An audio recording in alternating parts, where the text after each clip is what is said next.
Good evening, everyone, and welcome to the Non-Strategic Planning Committee on the 2nd of April. I will now start with item 1, apologies for absence and notification of substitute members.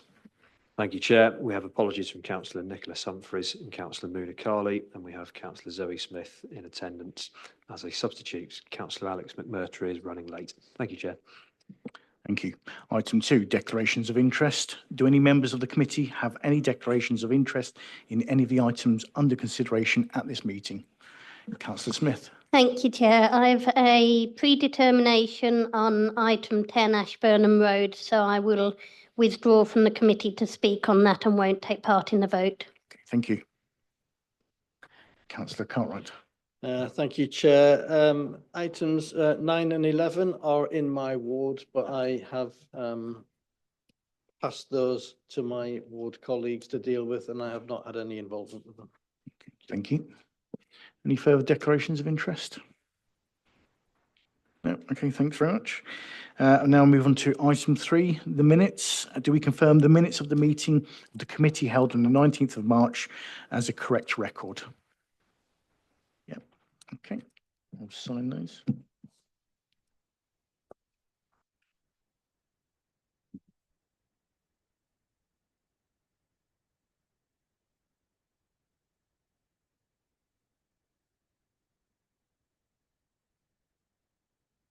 Item 4, Chair's announcements. Members of the public are permitted to film, broadcast and report on the meeting, subject to the efficient running of the meeting not being affected. Only those who have registered in line with the committee's speaking procedure may address the committee. Members of the public are requested not to call out during the committee's discussions on any item. Anybody who repeatedly disrupts the meeting may be asked to leave. All speakers will have 5 minutes in which to make their statement, except where Chair's discretion has been applied, and are asked to remain seated after they have addressed the committee to answer any questions the committee may have.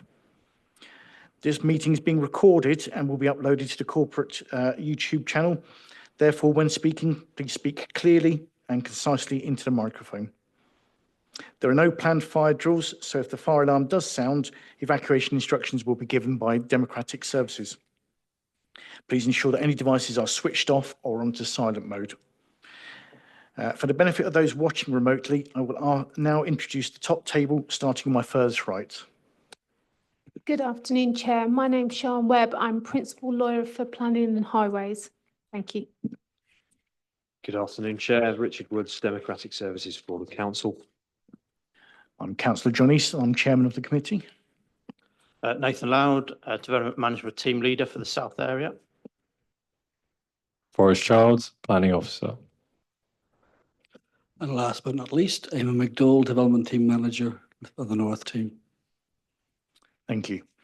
Item 5, proposed pre-committee site visits. There are no proposed pre-committee site visits ahead of the next meeting on the committee on the 7th of May. Item 6, Four Ways, 2 School Road, Pattishall. I will now hand over to the case officer, Forrest Childs, to begin the presentation. Thank you, Chair.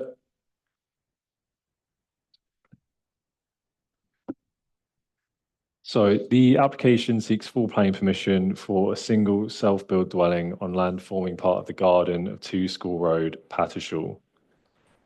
The site lies within the settlement confines of Pattishall to the southwest of the junction where School Road meets Butchers Lane.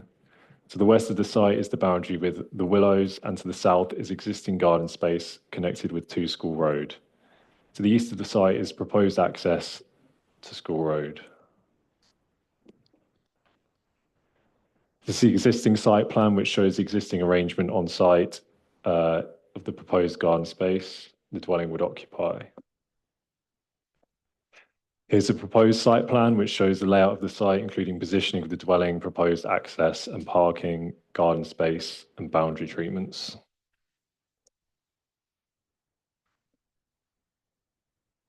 As mentioned in the officer report, there has been a previous approval on this site in September 2021 for the replacement of 1 dwelling and the construction of 1 new dwelling on site. This is the proposed site plan for that application, which shows an approved dwelling in a similar location to this proposal. It is also noted that the 2 dwellings cover a similar amount of plot when compared to the existing application, as the previously approved house was larger. The previously approved dwelling is a similar distance from the northern boundary to the site and is of a similar height to the previously approved. The proposed driveway is in a similar position to the previously approved driveway. Here we have previously approved elevations, which show that first floor windows were approved to the rear already. And a previously approved street scene, which shows the difference in sizes of the previously approved.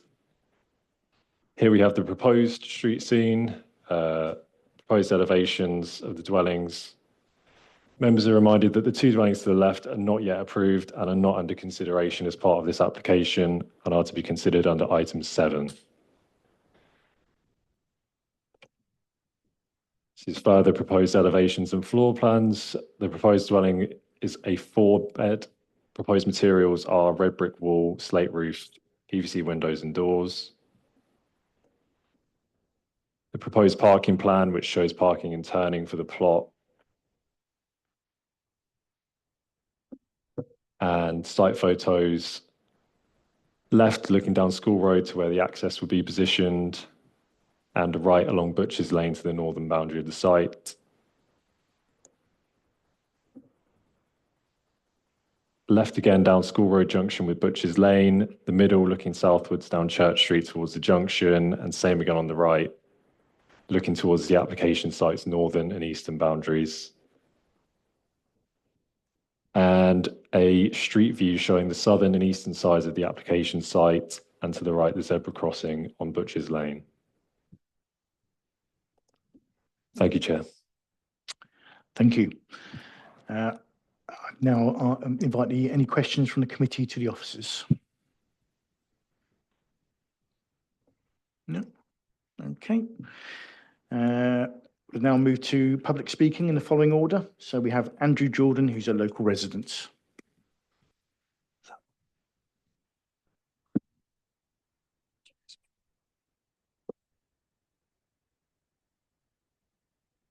Thank you, Chairman. My name's Andrew Jordan and I live on Butchers Lane, pretty well opposite where the Fourways development is supposed to occur.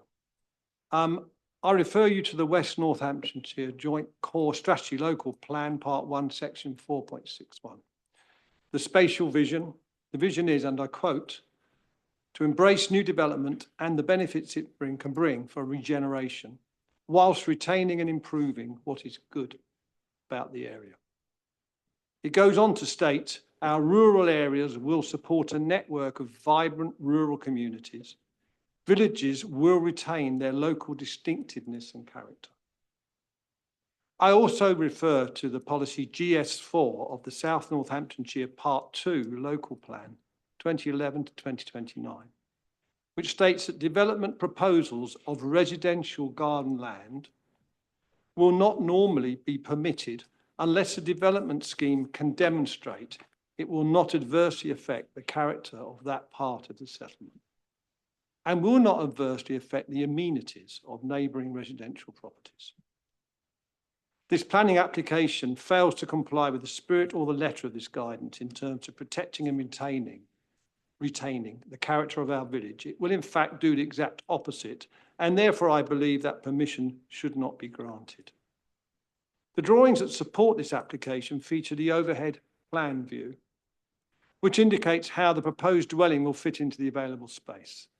The drawing includes a great deal of detail regarding the surrounding area, including roads, access points, neighbouring properties, trees, etc. However, in contrast, the submitted elevation drawings only feature the buildings. There is no context. Yet when considering how the dwelling will fit into the existing character, it's the elevations that will be seen.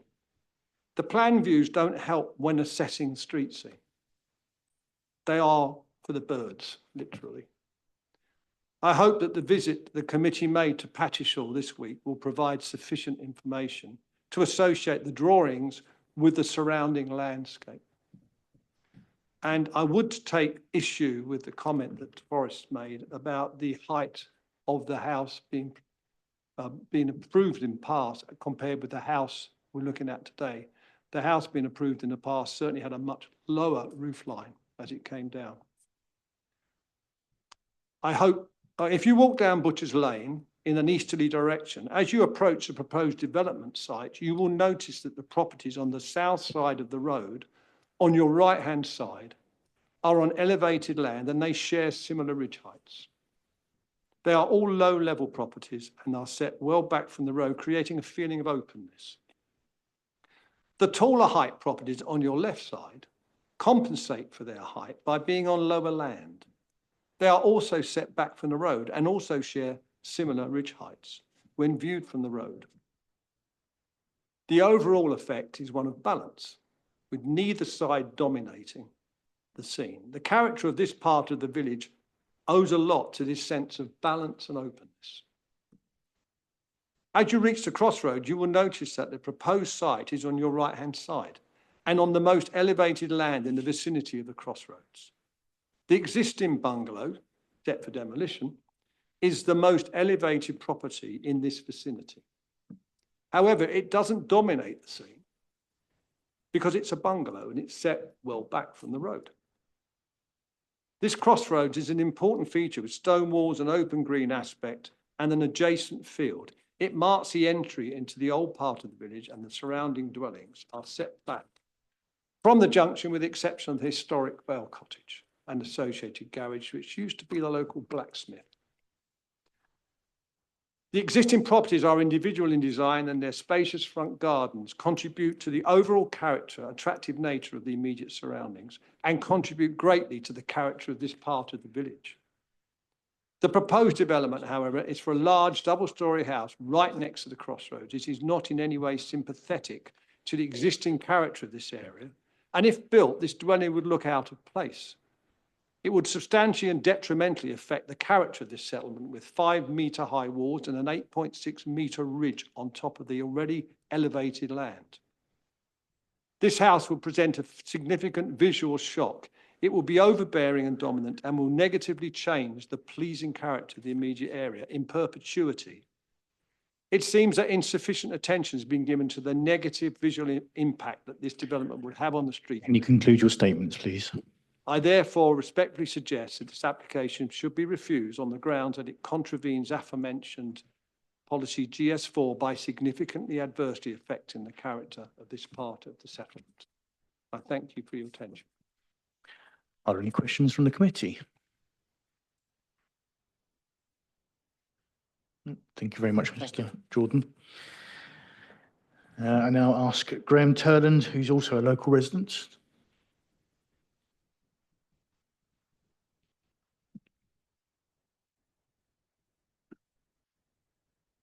Good evening, Chair and members of the committee. My name is Graham Turland and I live at Willows, Butchers Lane, directly next to the application site, reference to 333. My thanks go to the committee for taking the time to visit the site. Having now seen it in person, I believe it is much clearer that these two applications together represent an overdevelopment of a plot of land in conjunction with 2365 and would result in a significant loss of privacy to neighbouring homes, including my own. Although the applications are presented separately, the reality is, as you will have seen, is that the proposed one house, 233, and two on 2365, totaling 3 in similar houses on a single plot of land. The impact you observed on the site comes from the combined development, not from each application in isolation. Firstly, overdevelopment. From standing on or near the site, the limited space and close proximity to boundaries are far more apparent than plans. Trying to accommodate 3 substantial houses in this space results in layout that feels cramped, constrained, and out of keeping with the spacing and character of the surrounding properties. Secondly, the most importantly, loss of privacy and overlooking. As you will have seen, the relationship between the proposed houses and our home is very close. The positioning of these houses, particularly facing west, would create multiple lines of sight into private living spaces and garden. Meeting minimum guidelines and separation distances, which may technically meet minimum standards, does not automatically make a development acceptable if the real living impact on neighbours is harmful. What is currently an open and reasonable private environment would be compromised by multiple two-storey properties within major windows and openings, principally facing towards the west on 233 and 2365. This would fundamentally change our level of privacy and enjoyment of our home. The sense of enclosure and loss of separation is something that is much more obvious when experienced on site, rather than just viewed on drawings. Finally, I would again stress the issue of cumulative impact. If these applications are considered separately, the overall effect risks being underestimated. But when taken together, as they must be, the result is clearly a more intensive form of development that causes real harm to neighbouring amenity. This impacts both the visual and residential amenity to both the area and directly our home. The design and scale of the proposed developments fail to fit surrounding environment. More specifically, it would directly impact our current living conditions when considered against factors like privacy, noise levels, and access to natural light. In summary, I trust the site visit has confirmed that this proposal results in overdevelopment, direct overlooking, and a clear loss of privacy for existing residents. I respectfully ask the committee to consider what you have seen on site within this area of Pattishall and assess the combined impact of both applications. Thank you, Chair, and the committee councillors for your time, giving me the opportunity to speak on a second occasion in objection to these planning applications. Many thanks. Thank you. Are there any questions from the committee? No? Okay, thank you very much. And I'll call on Iris Illingworth on behalf of Pattishall Parish Council.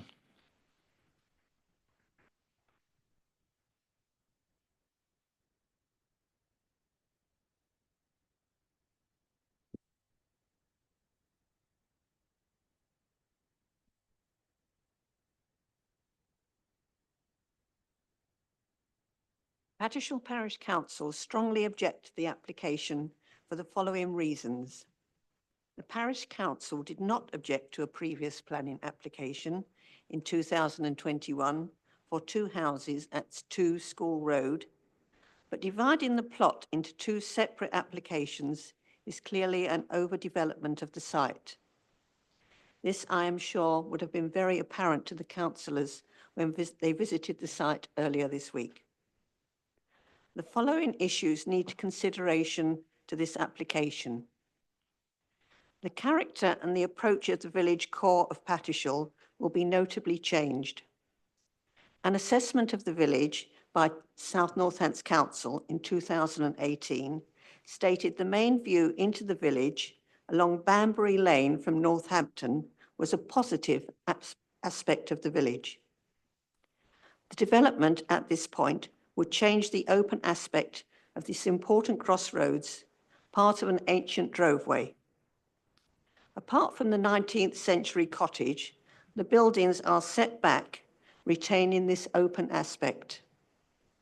The majority of the surrounding buildings are all individually designed in generous plots with deep front gardens affording an entrance to the village.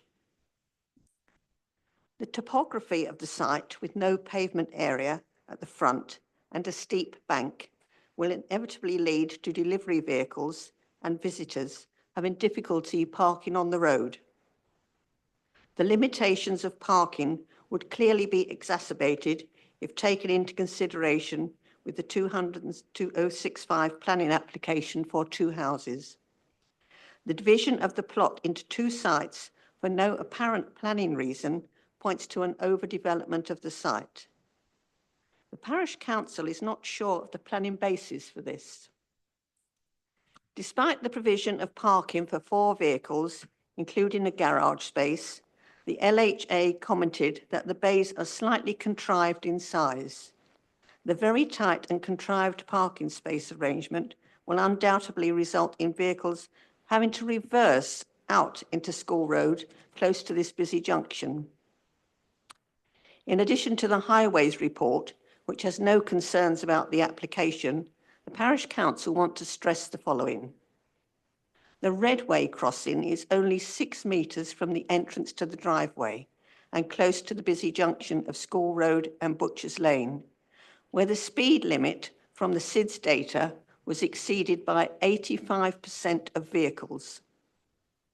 With a minimum of 69 additional houses in Pattishall in the local plan, there will be more families using the Redway crossing to access school and the village amenities. The closeness of the Redway crossing and the junction to the driveway needs further consideration. An accident was reported at this junction and attended by police and fire crews only 4 days after this previous planning meeting. The fact that the highway report states only 7 families use the crossing does not exclude the danger for just 1 person or 1 child. This application and design appears to have no consideration for the suitability of the plot, street scene, and is rather more suitable for a larger housing development. Although this application is for self-build, it appears that developer had previously advertised 3 identical houses for sale at the plot on themarket.com. The neighbouring buildings in School Road and Butchers Lane are eclectic in style and retain their individuality with the use of local materials with stone walls and decorative brickwork. These individually designed buildings add to the character of the entrance to the village. 3 identical houses do not. Thank you for considering these comments from the Parish Council, which cares about retaining the character of the village at this crossroads. Thank you. Thank you. Are any questions from the committee? Councillor Frost. I just wondered if the applicant has had any engagement with your parish council, explaining their point of view and what they'd like to do. Has there been any dialogue between you both?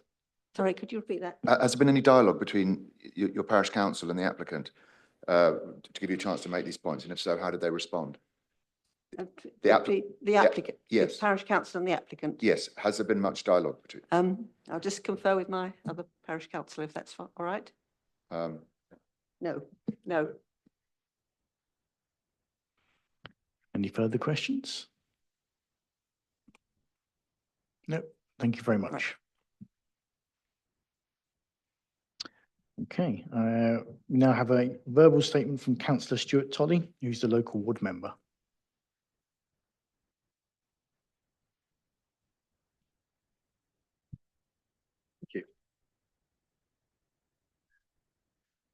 So I'm speaking today on these applications as one, item 6 and 7, as it's important to think of them as such. In Pattishall, there is a clear pattern of housing along Butchers Lane with a single dwelling on top of a hill. Presently, there is 1 bungalow on this site, yet we are now expected to approve 3 houses squeezed into an area suited for 1, completely changing the character of the area and its potential knock-on effect on safety and traffic. Having spoken to residents, most are not against a property on the site, as you've heard. On the contrary, most would say it would improve the area. The issue is the scale and its location. For those who came to the site visit, despite Highways approval, it is clear that 3 houses and new drop curbs on the site would not be appropriate. It remains a busy and dangerous interchange, cars routinely going over the speed limit with several accidents in recent years. 3 new houses will only exacerbate the problem. The location of the school and the use of the area by walkers and vulnerable residents remain a key concern, with new access points and drop curb being too close to the pedestrian crossings on Butchers Lane and School Road. Due to the busy nature of the crossing, the Parish Council would like to upgrade this at a later date to a zebra crossing on School Road and move it further up the road, something that would be prevented by one of the new drop curbs. This is something I think should be considered as a condition for this application. I mentioned in my previous submission before the site visit of the issue of obstruction and pointed to the highway code and manual for streets, repeatedly pointing out the fact that housing should not be located close to pedestrian crossings. Again, 1 dwelling on the site would not be an issue. There's already clear access and no need for new points of entry and exit. The desire to squeeze so many dwellings into the site is arguably not in keeping with the spirit of this guidance. There is also the question of the dubious classification of these dwellings, or one of these dwellings as self-builds, allowing the developer to avoid the community infrastructure levy liabilities and waiving the biodiversity net gain requirements for the site. Similarly, I do not believe the potential issues of flooding from the additions of new housing and the impact of visibility to neighbours who are used to a property on either side rather than a small estate has been properly addressed.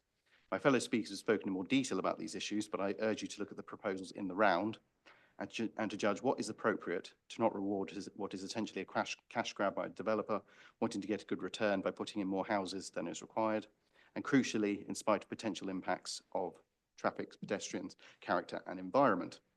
Therefore, I request that the application should be refused. Thank you. Are there any questions from the committee? No, thank you.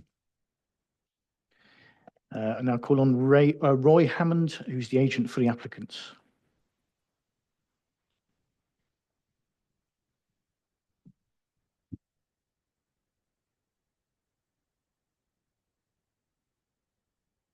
Good evening, Chair and Councillors. I'm Roy Hammond and I speak on behalf of the applicant. Thank you for the opportunity to address the committee again. The application was deferred at the Council's last planning committee to enable the councillors to inspect the site. The key matters raised by councillors at the time of the last committee are the acceptability of the scale and overall design of the dwelling, highway impact and impact on the living conditions of neighbours. I deal with each of those matters in turn, but firstly would like to provide a summary of the policy planning merits in support.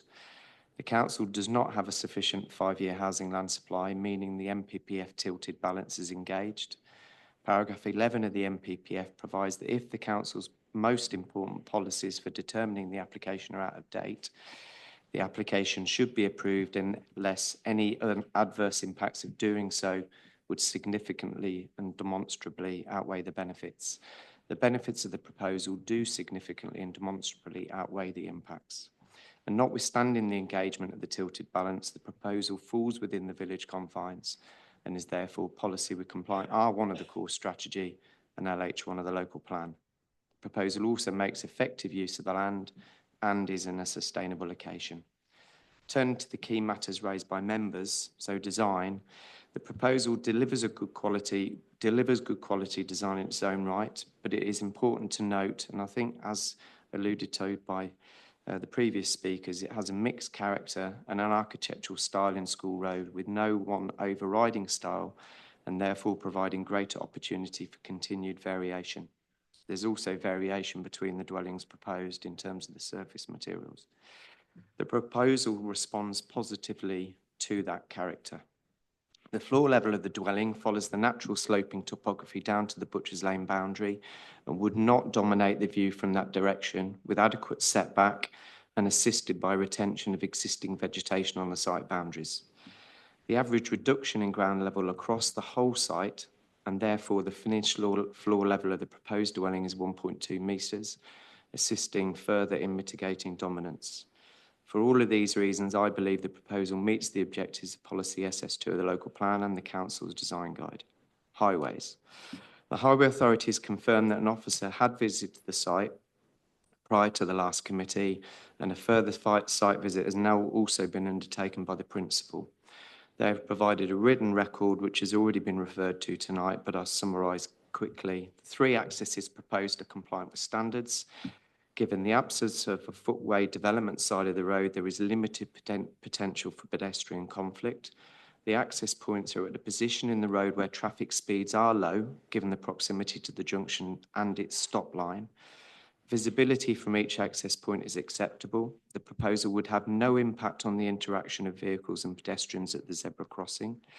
The site visit was timed to observe pedestrian activity at school finish time, which is considered to be representative. Between 15:10 and 15:45, 7 children were observed to use the informal crossing point. At all times, they were accompanied by an adult.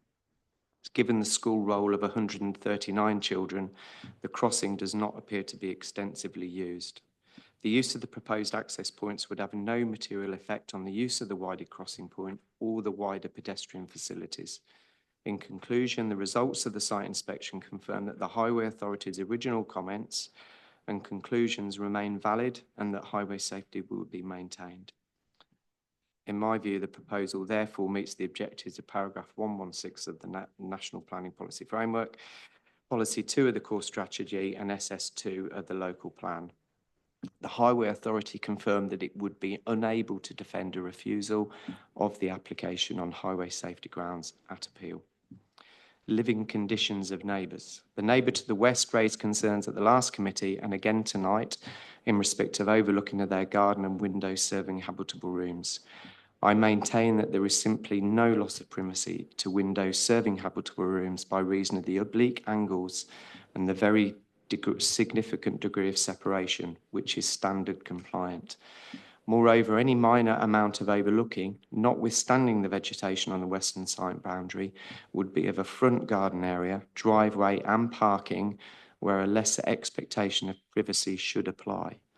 I maintain that the proposal will cause no level of harm to the living conditions of the occupiers of neighbouring properties. The officer has carefully reasoned out that the proposal does not give rise to adverse Please conclude your statements. And having regard to the tilted balance, the application should be approved. Thank you, Chair. Are there any questions from the committee? Councillor Frost. Chair, couple of questions. Looking at this, at the South Northamptonshire local plan, part 2, policy GS4 that was referred to earlier. Developments, it says, must not adversely affect the character of that part of the settlement. We've heard arguments from people in the village suggesting that it does. Can you explain why it doesn't adversely affect? I just have in the speech I gave, and it's set out in the officer's report. But the reason I believe that it doesn't impact upon character is that the dwellings are well designed. There's sufficient space around them and separation between them. There's sufficient setbacks. The vegetation on the boundaries will be retained. There is that variety in the character of School Road, which has been alluded to by the other speakers. And for all of those reasons, I think it will be in keeping with existing character. Thank you. And the other question is at the previous meeting, I'm not mistaken, am I? I'm sure that you said that the owner wants to move to the village. Is that what you said? The last meeting? Yeah. So the bit that I don't understand is if he wants to move to the village, I mean, there's a house there already that he could presumably move into. But if he doesn't like that and he wants to have a bigger house, then why doesn't he just apply to put a bigger house on the property? Why does he need 3, unless he's going to sort of subdivide or something? Why does he need 3 homes? I don't think that's relevant to the assessment of the application. No, but I know, but I'm asking. You know, you're trying to explain why we need to approve it. I think we need to just consider the application that's before us, which is the single house in this case. Any further questions from the committee?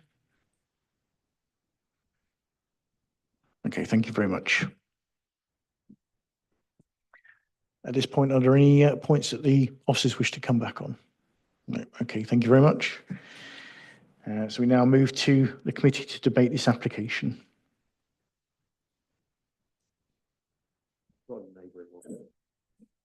I've got a question for the officers. So I'd just like to know, because obviously we're considering these applications separately, but I want to consider the precedent that's set, right? So if this one dwelling application is accepted, can we take that under consideration for the next 2, the fact that there will be a dwelling next to it, or is it purely just I'm looking at this one and then the next very separate application, I'm looking at that separately? But the fact that this is approved, if it does get approved, I feel like it would change the next application, because then you're looking at a precedent of 3 in context. So what I'd like to understand is how us accepting or rejecting this application affects the next application, and whether that means we're considering the next one as a 3 on the understanding that we're building the first one. And through you, Chair, yeah, I mean, each application is considered at its own merits, and we have to consider it at its own merits. So, you can come to a different recommendation to the application that follows to one that you may come to with regards to this application. Councillor Beryl. Thank you. Slightly different worded question then. Why was the application not made for 3 dwellings on the one plot? Again, it's not relevant yet. Again, through you, Chairman, Ah. that's not a matter Okay. that the committee can consider. Thank you, Alan. The applicants are entitled to submit planning applications. Your job and our job is to determine those applications on their planning merits. Thank you. You've got 2. You've got to deal with them as they come up, each on their own individual merits. Councillor McMurtry. Well, yeah, I mean, if you are purely viewing this as the one application, when I look at this on its own merits individually, there is a precedent of, they are all sort of self-build dwellings of unique character, different size, different shape, everything in the area. So when you do look at it on this one application with a small dwelling, at the end of the site, I don't see anything that really goes against any planning considerations. I mean, when you talk about the oblique window angle, I don't think it, especially with the bushes in the area, provides any more overlooking than what is there now or the previously accepted 2 buildings. So when you have a precedent of 2 buildings, and if you just look at this by itself as the one dwelling, I don't see why we could accept 2 dwellings, but not accept one much smaller dwelling at the end of the site. So that's just my thoughts personally, but I'd be open to hearing what everyone else has to think. Okay, Councillor Cartwright. Sorry, Councillor Cartwright. Thank you, Chair, through you. Yeah, that's a valid point. I'm also concerned of all the references to speeding down Banbury Lane and Butchers Lane. That's, not an issue necessarily for whether you put a house here or not. It'd be annoying, I'm sure, if you live there and cars are speeding past, but I think that's a separate issue on that. Thank you. Councillor Ware. Thank you, Chair. Officers, could you pop up the elevation for the 2021 approved planning application, please?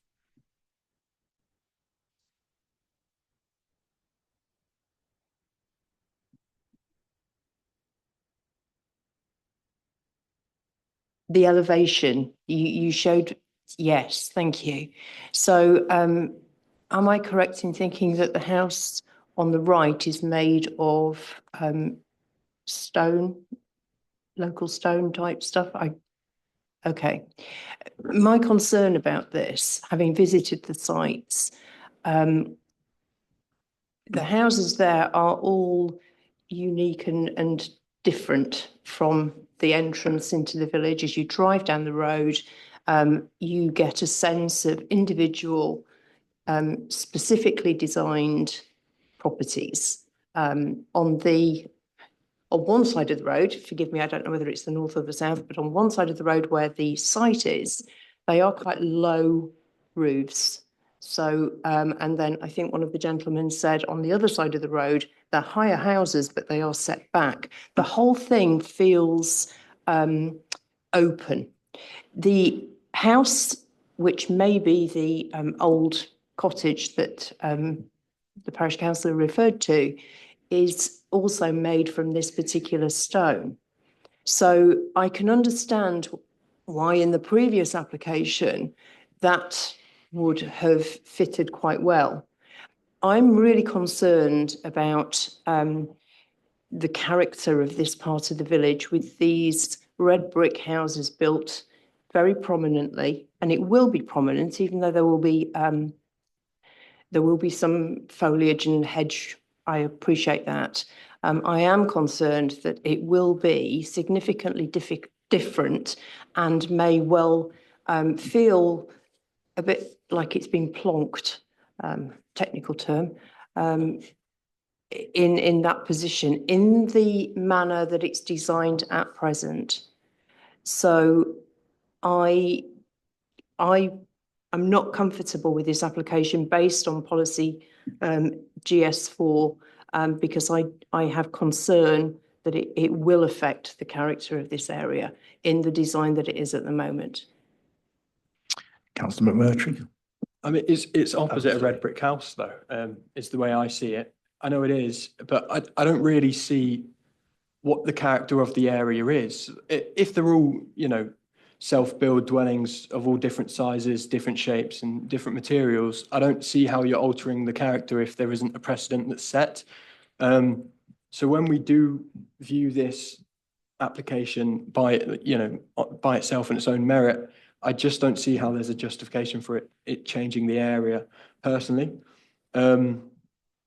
Also, yeah, just about the point with the zebra crossing, like, because we're, you know, viewing the application as it is today, that I feel like the point about like, oh, well, we might want to put a zebra crossing in the future isn't really relevant, because, you know, it's our job to look at things as they are today and assess whether this application is appropriate or not. So, yeah, just due to the fact that, you know, you're opposite, you're directly opposite a red brick building. So because of that, I don't see how it's changing anything.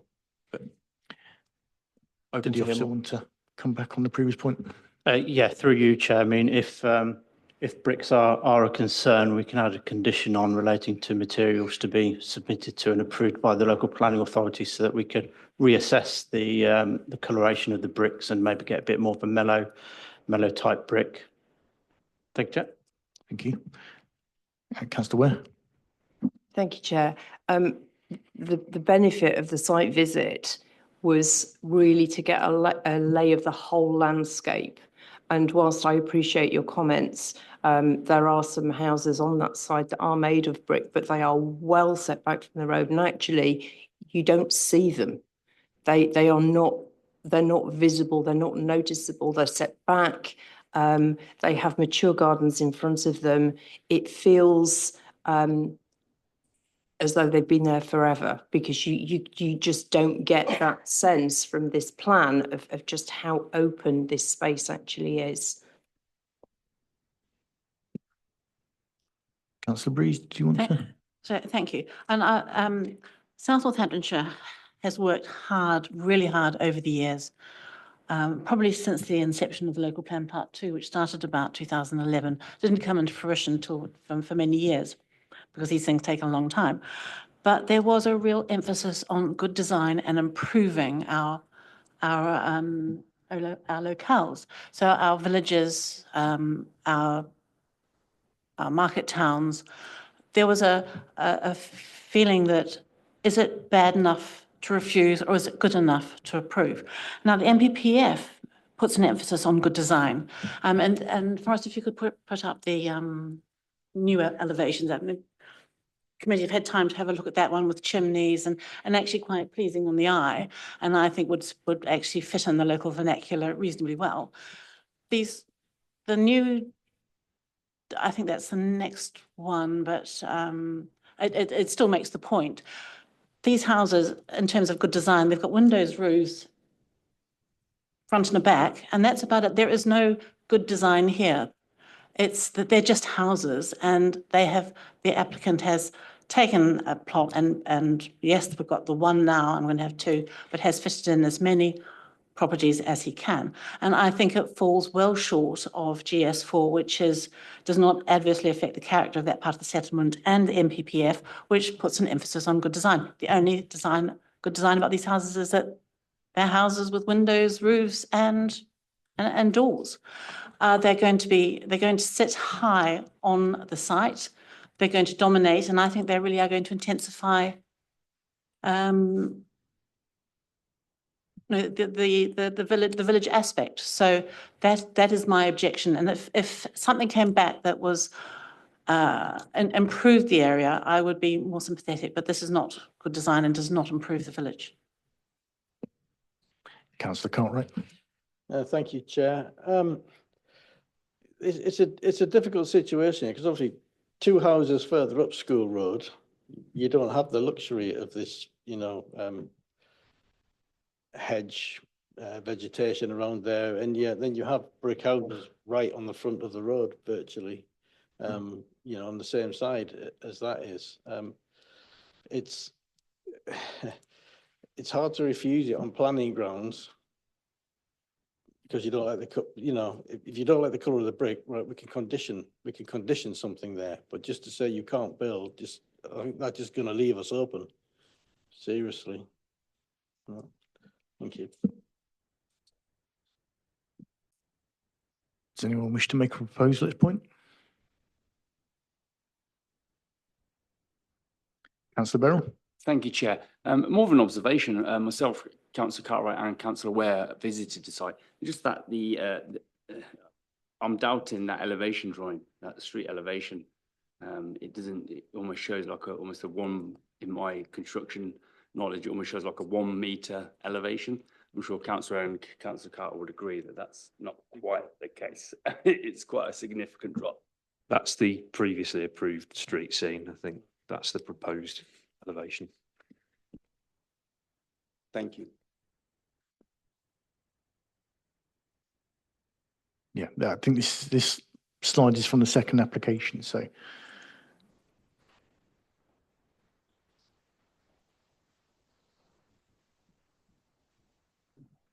Oh, there we go.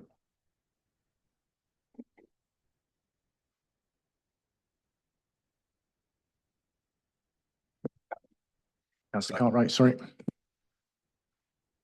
I was just going to say, Chair, thanks. That obviously when you're there, that application there for this elevation, this is quite low compared to the bit next to it. This when we walked around there, it is quite low. It's not, if that house is taller, it's on lower ground, and that was what the claim was for the houses around it. The bigger the house, the lower the ground, and that ground level there is quite lower, nearer to Butcher's Lane than it is higher up School Road. So I'd be cautious about rejecting out of hand. Thank you. Councillor Frost. I mean, is it fair to say, Chair, that the what this boils down to is we've got to make a judgment as to whether what's in front of us will adversely affect the character of this part of the village, and will it or won't it adversely affect the amenities of neighbouring residential properties. If we don't think it's will, then we should approve it. If we think it will adversly affect those things, then we have to refuse it, because that's what the policy tells us to do. I listened carefully to Councillor Breeze, and I visited there myself, not on the meeting, but on the way back from the two council meetings ago, and had a good sort of walk around. It's a really pretty village. It's an old village. Yeah, like Councillor Breeze, if they could come up with some design that would maybe even enhance the character of the village, then that's great. But I can't see how this can do anything other than adversely affect the character and the immunity of the village. So on that reason, for those reasons, I'd be happy to propose a refusal. But just remind me, if someone wants to propose that we go with officer's advice, do they get first dibs? I can't remember. It's the first proposal. Yes, the first proposal that's proposed and seconded. Well, in that case, I'd be happy to recommend refusal on those policy grounds, policy GS 4, 1A and B. Okay, do we have a seconder for this? Councillor Tory or Councillor Clark? But they both come at the same time, so you can take your pick. Councillor Clark, I think. Okay, so do you wish to summarise? Thank you, Chair. It's proposed by Councillor Frost and seconded by Councillor Clark that the application be refused on the grounds that the application is contrary to policy GS4 of the South Northamptonshire Local Plan Part 2, on the grounds that the application gives rise to a negative impact on the character of the surrounding area and on the residential amenity of the neighbouring properties. Does that adequately summarise the proposal? Is there anything officers wish to add? Yeah, can I just clarify? You're also stipulating the adverse impact on neighbouring amenities in terms of What specifically are you referring to? Loss of privacy, overbearing, loss of light? Because it is quite a distance away from the dwelling house, this dwelling house. I think that, yes, I think despite being told the way they perceived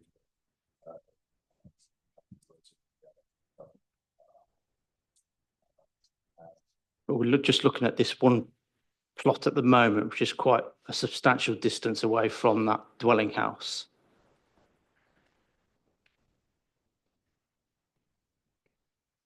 I suspect that's less relevant for this application, which we're looking at, but I would like to add the NPPF reference, which does encourage good design. Councillor Ware, sorry.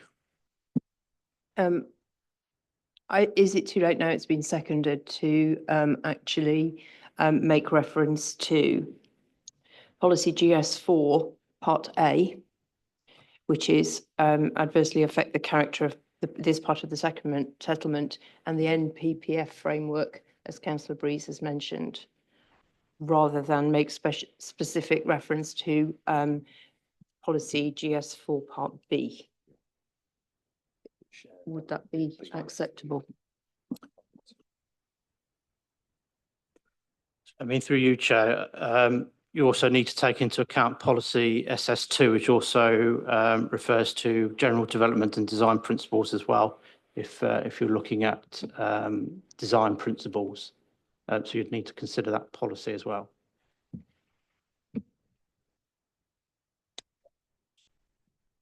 So at GS4, I'm looking at it. Does it have to fail all three or any one individually?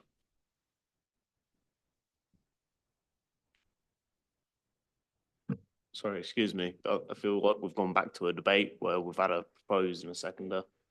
I think obviously she's seeking clarification in on the proposal.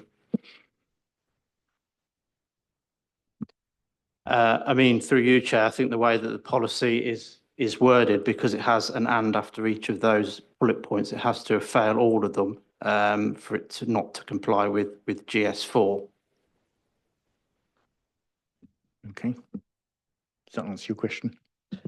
Yeah, that's what I'm saying. That's how I would have read it. So you can't say it fails because of one element on there. It has to fail them all.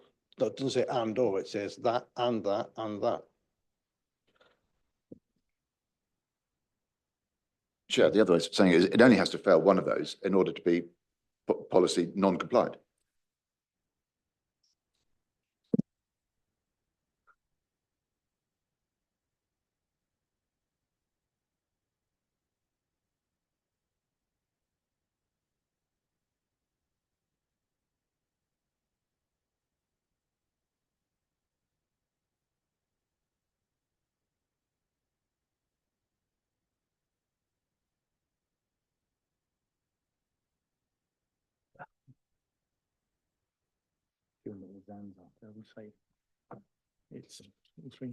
Yeah, I mean, the officer's advice is that because it says and after each of those, you would interpret that it has to meet all of them in order for it to fail.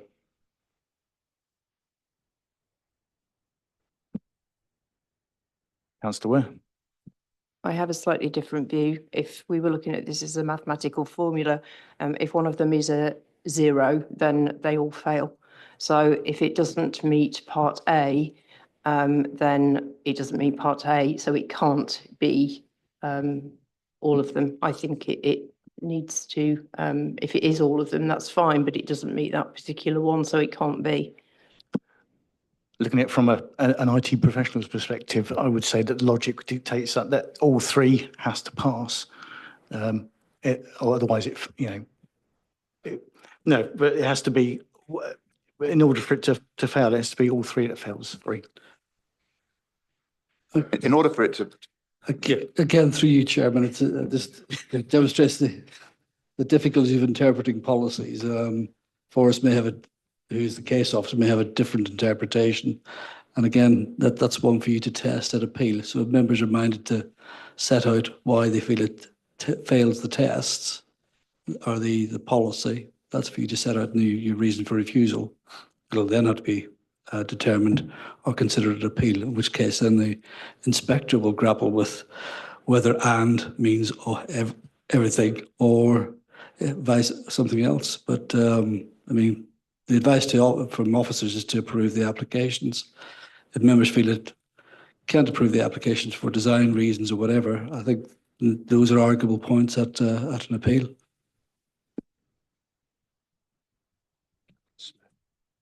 Councillor Smith. Yeah, so just on that, in terms of how an inspector would view reasonable grounds from the planning committee's perspective to have refused, if the planning inspector feels that it is reasonable that the planning committee could have come to that conclusion, even if the planning inspector then makes a different decision, that's the bit that's important, that we're not.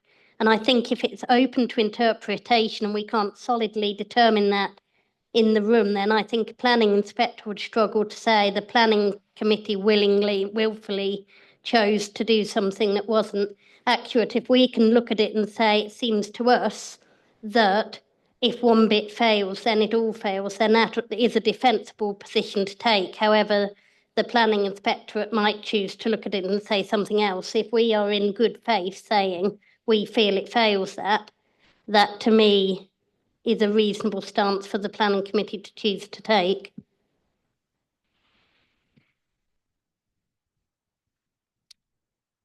Okay. Yeah. Again, through you, Chairman, I mean, members are clearly expressing concerns about the design of this proposal in terms of its impact on the character of the area. You're not saying anything about parking, etc. And I think that's a reasonable stance to take if you're minded to go against officer advice. But clearly, that's a matter then to be tested at appeal. So it's up to yourselves.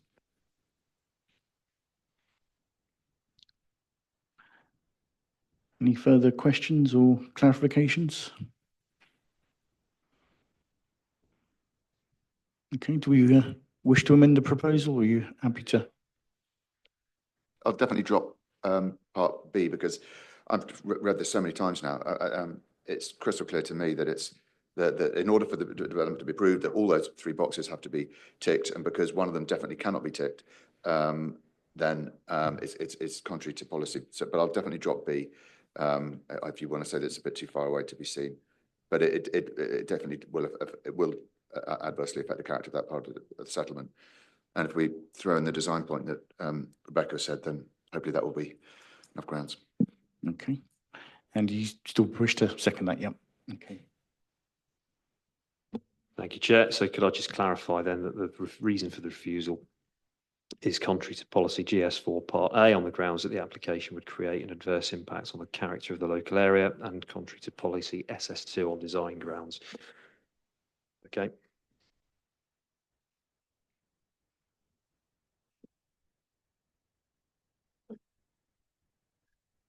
Sorry, through you again, Chair. I mean, a member's solely focusing on GS4 and disregarding SS2, which is regards to general principles, general development and design principles. SS2 was included.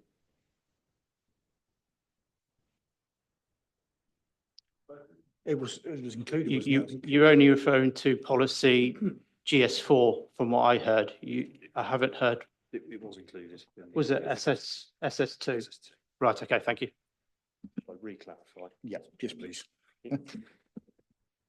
Thank you, Chair. For further clarity, the reason for refusal is that the application is contrary to policy GS4 Part A on the grounds that the application would create an adverse impact on the character of the local area, and therefore by extension also contrary to policy SS2 in that it fails the design principles.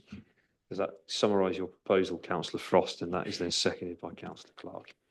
Okay, to you, Chair, for the vote. Okay, can we see a show of hands in favour of the proposal? Those against?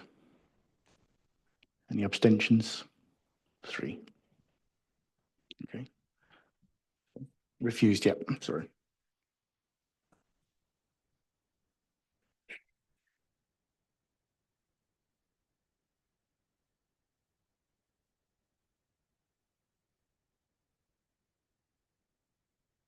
Sorry, John, just on number 8, Do I have to declare the interest because I'm Daventry South councillor? You mentioned it's in your ward, but like in Councillor Cartwright's case, you're obviously not predetermined. Yeah, yeah. Awesome. Okay. Right. Thanks.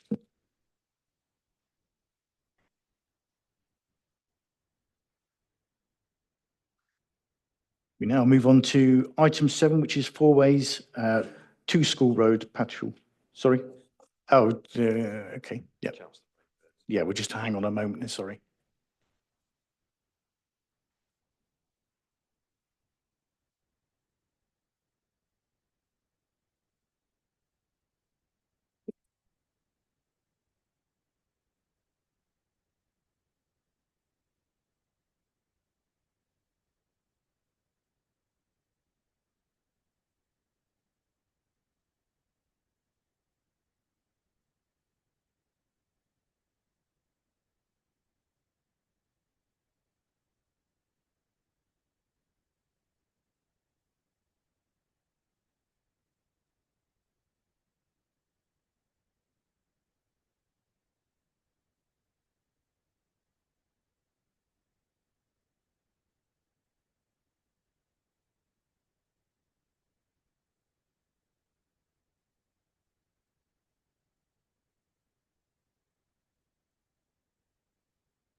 Excuse me, Chair, it's not the norm that we hold a meeting because members choose to make themselves absent.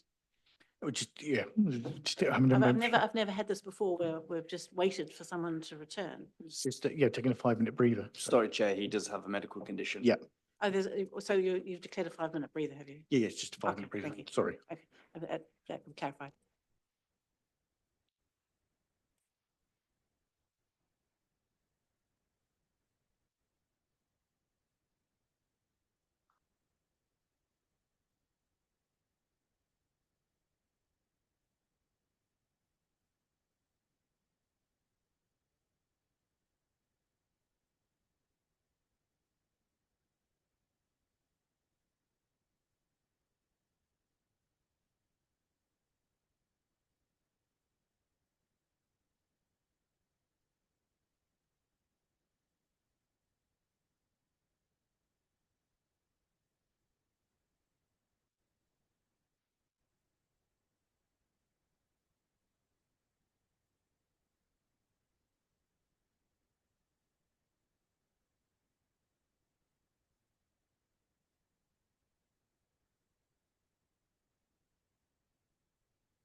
Continue. Okay. We'll make a restart and Councillor Rainbow will have to sit out this one. Okay, so we'll now move on to item 7, which is Four Ways to School Road, Pattershall. I'll hand over to Case Officer Forrest Childs to continue. Thank you, Chair. So this application seeks full planning permission for 2 self-build dwellings on land forming part of the garden of 2 School Road, Pattershall. Here we have the existing site plan. Yep.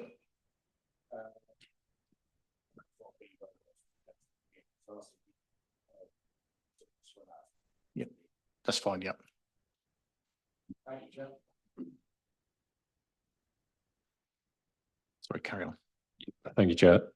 Here's the proposed site plan for the 2 dwellings and the previously approved as seen. Previously approved elevations as seen. This is the proposed street scene for the 2 dwellings. Proposed elevations and floor plans for the 2. Proposed parking for the 2. And the site photos as before. Thank you, Chair. Okay, at this point, are there any questions from the committee? Okay, we'll now move on to the public speaking in the following order. Andrew Jordan, who's a local resident.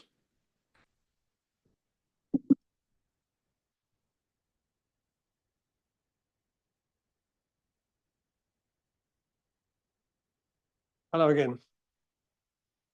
Once again, I refer to the West Northamptonshire Joint Core Strategy Local Plan, Part 1, Section 461.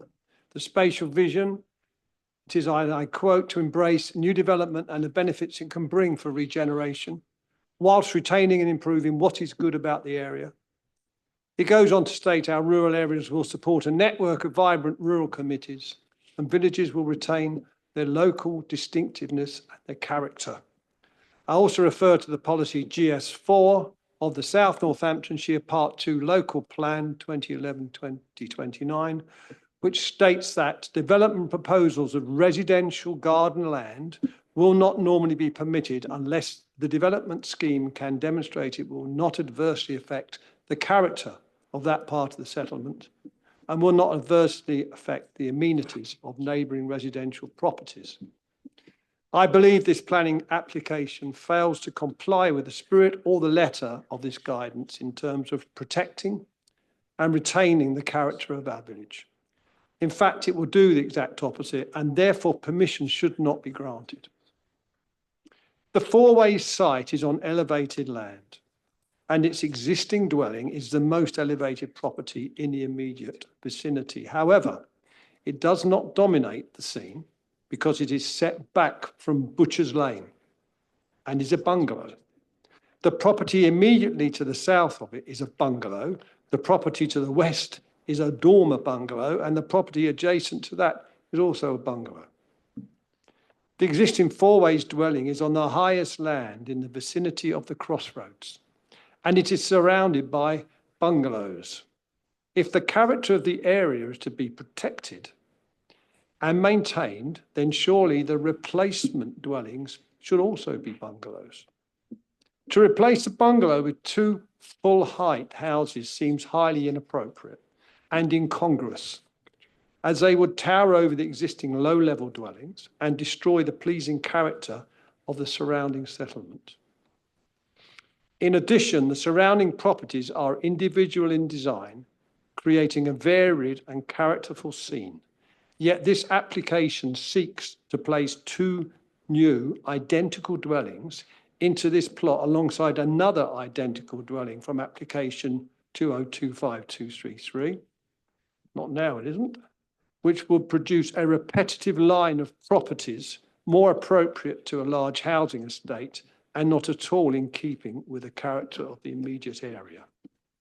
It would appear that insufficient attention has been given to the negative visual impact that this development would have on this area. It's an area of low density housing. This is due in no small part to the effectiveness and sensitivity of past planning control. The existing dwellings do not conflict. None of them attract excessive attention. They are harmonious to the settlement and to each other.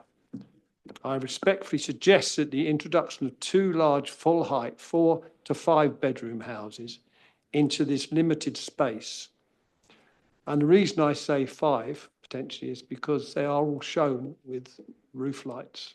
So presumably there is a suggestion that maybe they will be extended at a later time. The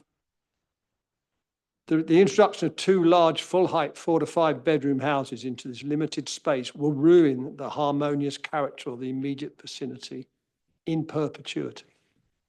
Given that development plot is an existing residential garden, I believe that the application contravenes policy GS4 and that permission should therefore be refused. Thank you very much for your attention. Thank you. Are there any questions from the committee? No. Thank you very much. Thank you. I now call on Graham Turland, who's a local resident.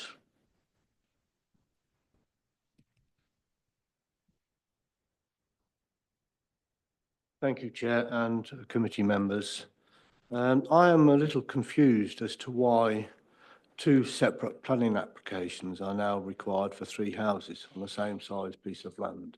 That previously planning application for 2 houses was presented and planning granted, now expired some time ago. Surely this should have been 1 application for 3 properties.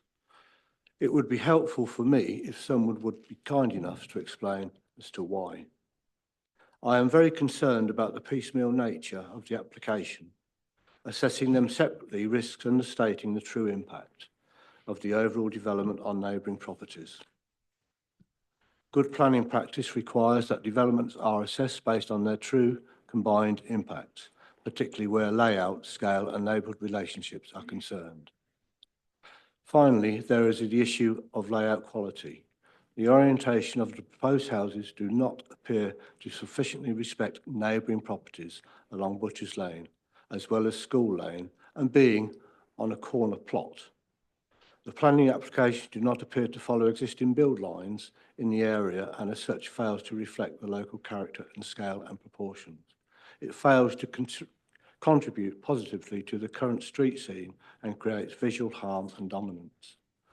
I respectfully ask the committee to consider the cumulative impact and refuse both applications. Chair and committee members, thank you again for your time this evening, and thank you to the committee members and the ward councillors who visited the site on the 31st of March. Thank you. Are there any questions from the committee? No, thank you very much. I now call on Iris Illingworth on behalf of the Patishall Parish Council.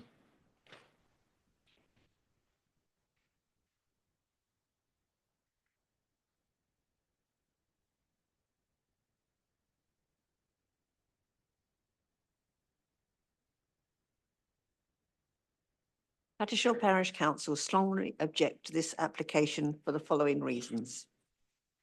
The Parish Council wishes to note that the previous application in 2021 for a planning application at 2 School Road has expired.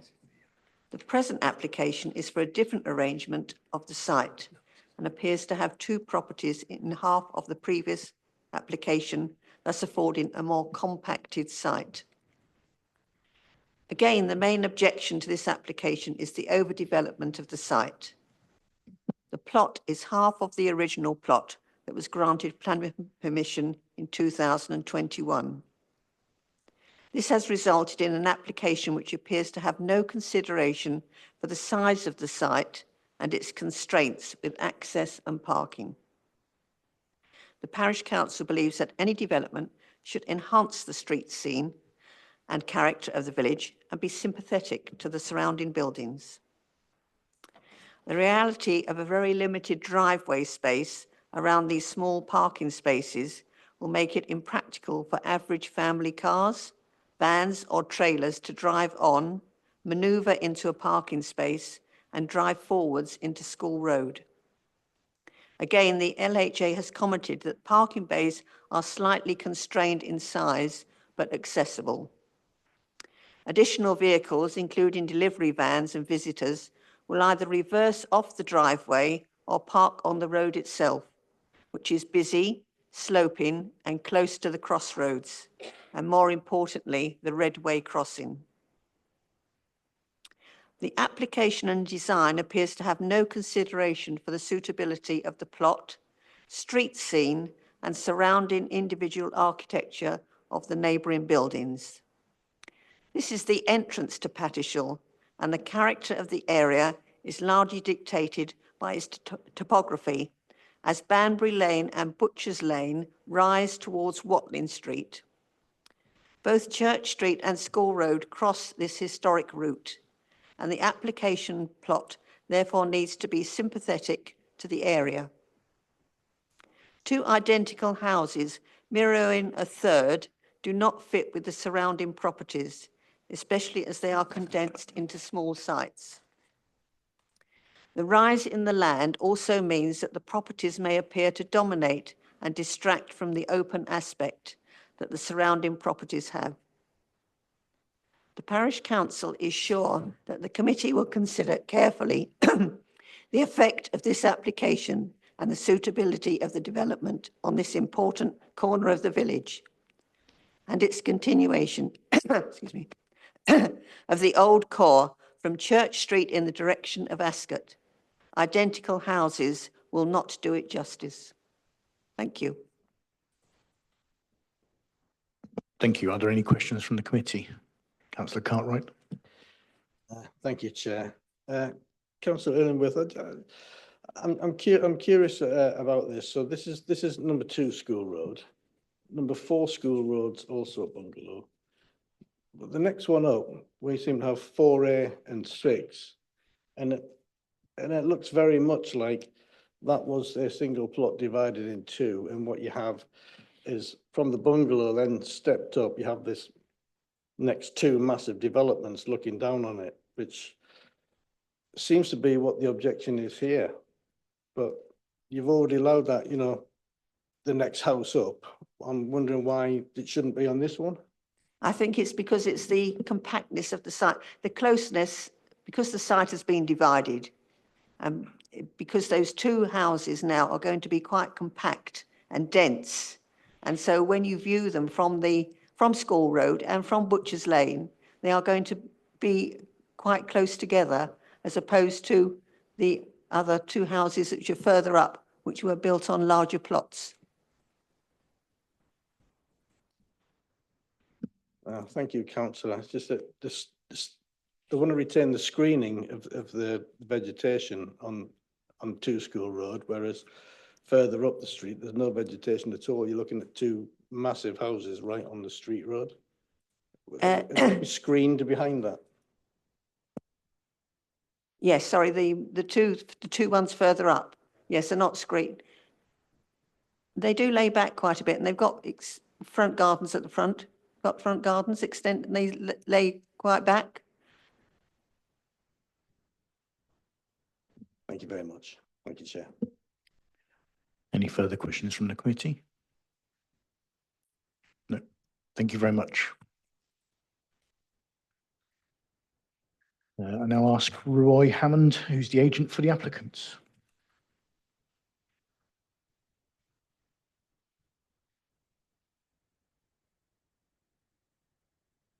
Thank you, Chair.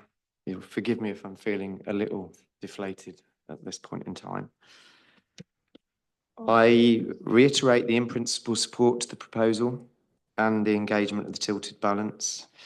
I'd also point out that national policy and filtering down to local policy emphasises the need to make effective and efficient use of land in sustainable locations, and the proposal does exactly that, and at a time where the council isn't delivering a sufficient supply of housing land. I maintain that the proposal would deliver good quality design, having regard to the varied character of the locality. The dwellings would follow the natural slope. They would be set down and they would follow the established pattern of development along this side of School Road. And for those reasons, I consider the proposal does comply with policy SS2 and also complies with the raised policy GS4. Turning to the living conditions of neighbours again, which didn't form part of the last refusal, I maintain that there would be no loss of privacy to windows serving habitable rooms by reason of the oblique angles and the very significant degree of separation. And again, meeting the council's separation standards. I reiterate that any minor amount of overlooking, notwithstanding the vegetation on the western side boundary, would be of a front garden, driveway and parking area where, again, there should be a lesser expectation of privacy. This isn't a private rear garden. It is a front garden. It's somewhere the cars are parked. It's somewhere where normally you don't sit out and relax. You use your private rear garden space for that. It should not enjoy the same level of privacy that you would normally attach to a private garden area. I maintain that the proposal will cause no level of harm to the living conditions of the occupiers and the neighbouring properties. Thank you for your time. Thank you. Are there any questions from the committee? Councillor Frost. Just a quick one. Thank you, Chair. Mr. Turland said he'd can't remember the exact words. I think he said he'd love someone to tell him why there were two applications. The last time I asked this, you were a little bit coy. I wondered if you wanted to, answer his wishes in that respect. Through you, Chair. The question is not relevant. The applicant has their right to submit their applications as they see fit. The applicant or their agent is under no obligation to explain or account for that. No, but he's allowed to if he wants to. If he would like to, yes, but it's not a question that's materially relevant to the determination of this application. So, through you, Chair. Thank you. Thank you. Can I answer it? You can if you want to, yes. Thank you. So the client wants to build one of the houses for themselves, and I think I said that to you last time. That's why, and he wants to live in the village, and you've already alluded to that yourself. He can't just buy part of the site, he wants to buy all of the site. This isn't, I mean, look, he's a developer. We're critically short of new homes in this country. He's just playing his part in trying to deliver new homes on the site, okay? And for all of the reasons I've already given, I believe the proposal is acceptable and you should be approving it. Councillor Ware. Thank you, Chair.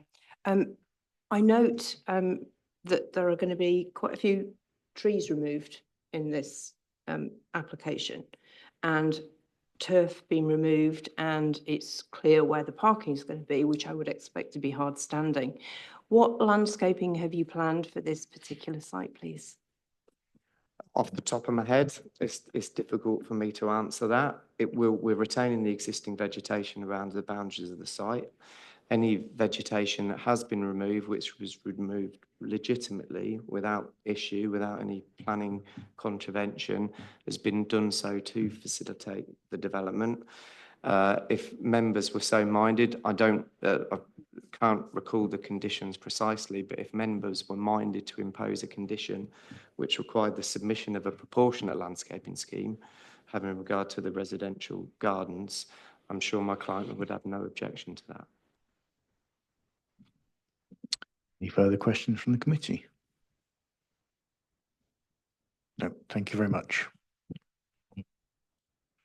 Okay, at this point, are there any points that the officers wish to come back on?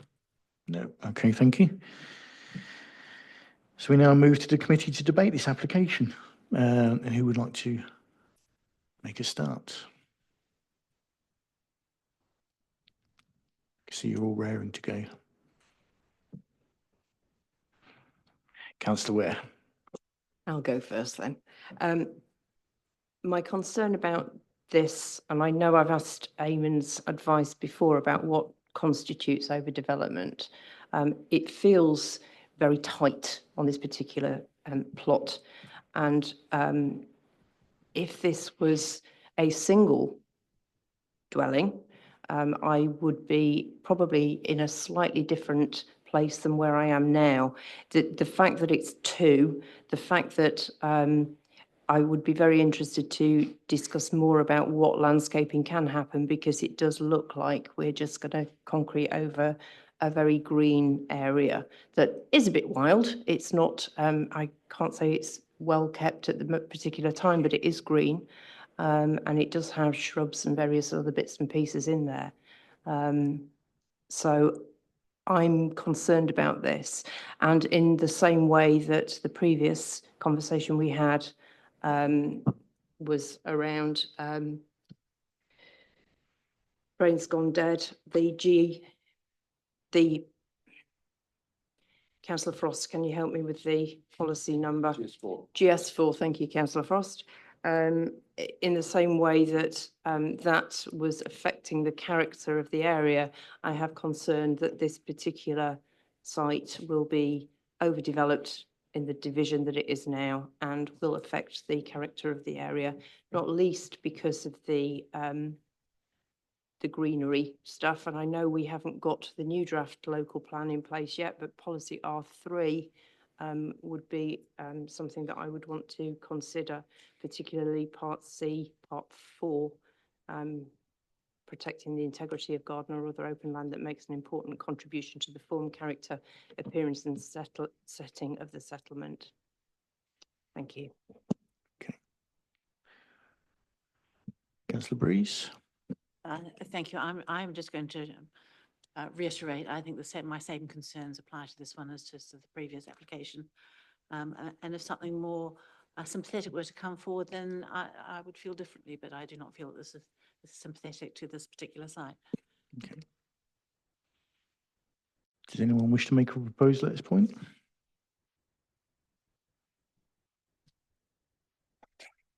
Yeah, I reiterate those things. If the applicant just wanted to put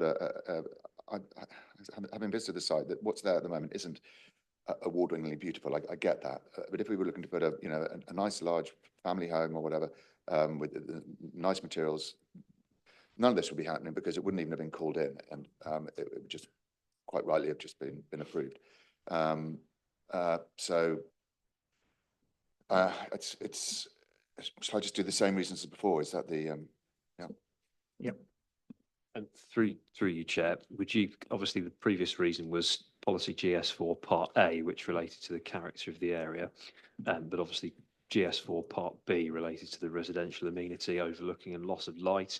So could I just clarify whether you'd be including that as part of? Councillor Cartwright, yep.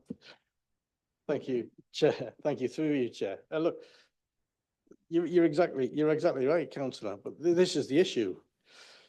You're prepared to have a nice big house there if it's one house. How will the overlooking be any different than the two houses or the other house and the other plot? It'll be exactly the same. And it seems like we're making an issue outside of what it is to go out and refuse this, which I'm conscious of. I understand that you want to make those proposals, but it's a circular thing that gets us back where we were. One would be fine, two isn't there, one isn't there, but you'd have the same overlooking. That's what your objection is, and I don't understand on the planning ground why that would be, but I will yield to your clear majority. Yeah, it's just that I'm not convinced that I know we've heard the arguments both ways. The villagers say that it will impact on privacy and amenity, and the applicants made it clear because of the obliqueness of the windows, of the angles, whatever it was, that it wasn't. So I've heard both sides of the argument. I'm erring at the moment on the side of the villagers. Yeah, I mean, I would be happy to recommend refusal for the same reasons as before, but with B thrown in to answer your question. But if anyone else wants to talk, then please do so. In the absence of that, yeah, I'd roll again. Yeah. Okay. Do we have a seconder for this one? Councillor Tarbin. Yeah, please. Thank you, Chair. I think it was a dead heat between Councillors Tarbin and Clark last time, but we have a clear seconder on this occasion. I'll summarise the proposal. That the application be refused contrary to the case officer's recommendation on the grounds that the application is contrary to policy GS4 Parts A and B on the grounds that the application would create an adverse impact on the character of the local area, and through Part B would negatively impact on the neighbouring residential amenity of the loss of light through loss of light and overlooking. And if we're on the same refusal reason as previous, it would be contrary to policy SS2 on the failure of the design principles as well. Does that summarise your proposal? Thank you, Chair. Through you, Chair, I'd perhaps steer members away from Part B and the adverse impact upon neighbouring amenities. There has been a previous approval on the site for a two-storey dwelling, so I can't really see how the amenity issues are worse with regards to this application than the previous application. Thank you, Chair. That's fine. Thank you for the advice. Yeah, I'll take it. So just to clarify then, GS4 Parts A and policy SS2 only, removal of Part B from the resolution. Is that happy with the seconder as well? And the MPPF? That wasn't in the previous Was that- resolution, no. Oh.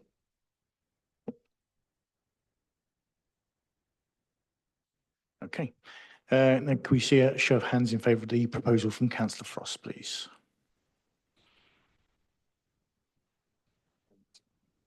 Those against? Any abstentions? Okay, that's refused.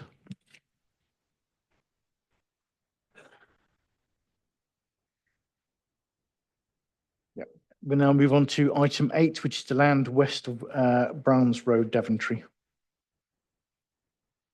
I'll hand over to the case officer, Nissan Mogul. To begin the. Through you, Chairman, unfortunately, Nissa couldn't join us this evening, so you've got yours truly. You'll have to do then. Yeah, it's usually the case. I'll get the voice first and then I'll go through it.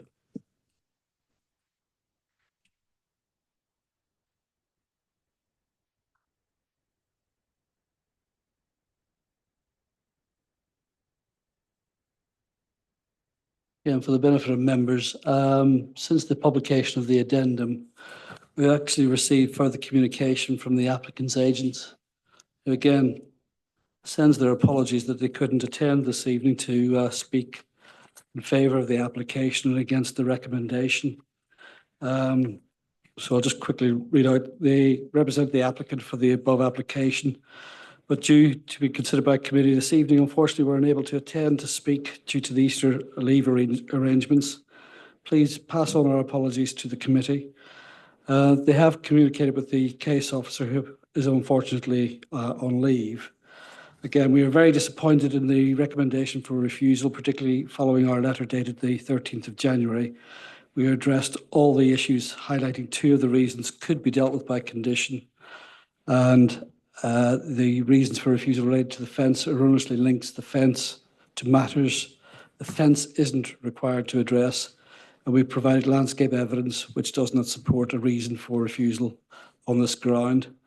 Once everyone is back from leave, we will consider the timing of an appeal and we'll be in touch. Of course, the question of appeal remains to be the subject of a debate by committee this evening. Assessment of the application and the recommendation put before members.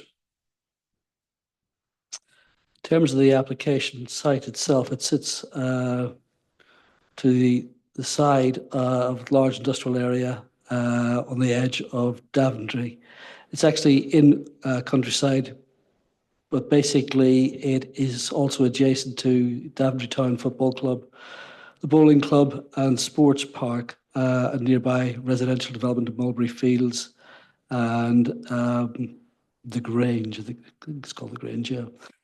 With Kentlewood to the to this side of it. This basically provides a corridor of sort of recreational leisure connectivity, which clearly is distinctively different from that of the industrial sort of area, which is allocated for such purposes in the local plan. There's no allocation in the local plan. That's the application site. Oops.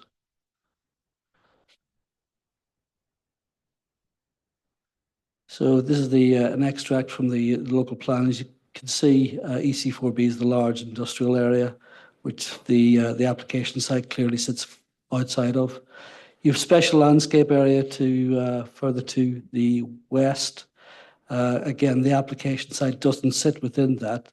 The agents suggested the officer had previously intimated the site was part of the special landscape area. That's not mentioned in the application report. Kentlewood is designated as a sort of a green open space, as is the sports park. So I think officer's view is really this area along the edge of Daventry provides a very sort of transitional sort of arrangement between the countryside beyond and the industrial estates and sort of the built-up urban area that forms really Daventry. So our view really is that creating a lorry park in that location would introduce a feature that would be alien to its immediate surroundings and would be an unacceptable intrusion into the countryside. You've got residential again to the west, which basically accessed off the A428. As a result of concerns raised by environmental health colleagues, there was a proposal to construct an earth bund along this edge of the site and to top that with a 2-metre high acoustic fence. Again, the introduction of that sort of feature in officers' views would further detract from sort of the countryside setting and sort of the surroundings of the immediate area. That's a section of the bund with the 2 metres in height, which would be topped with an acoustic fence.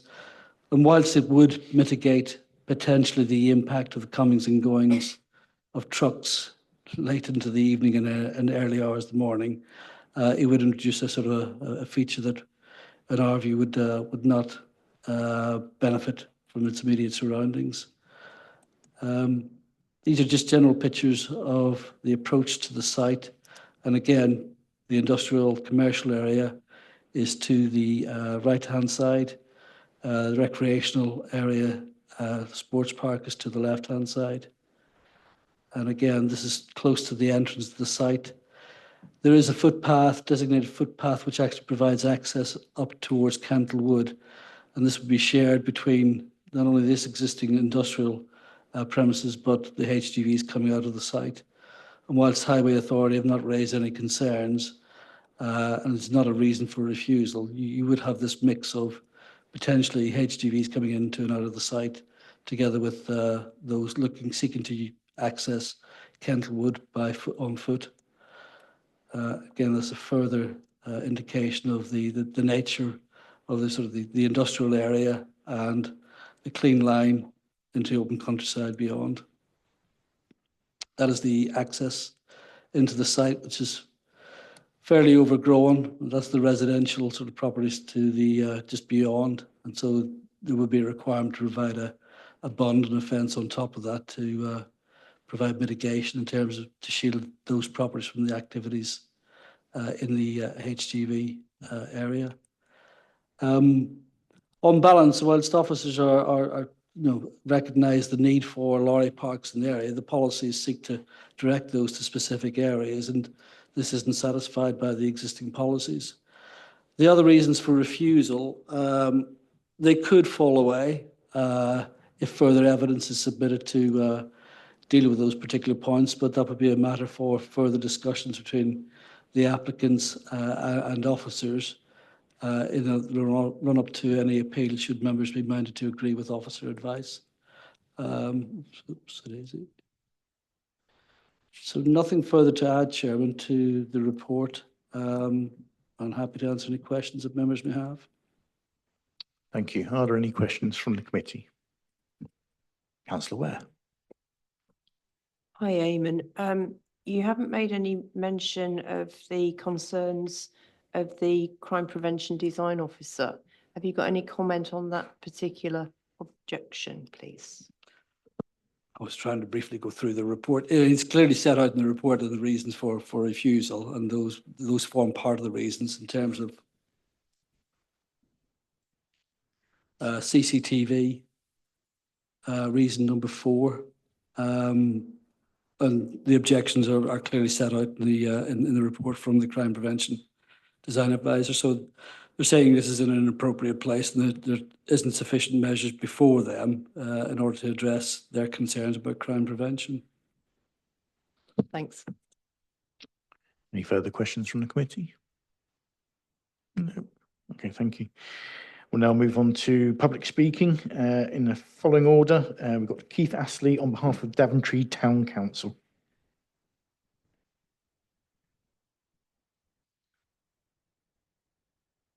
Good evening, Chair.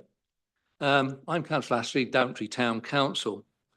I'd like to take this opportunity to reiterate the objection of the Town Council to the proposal of a truck stop on land to the west of Browns Road, Daventry.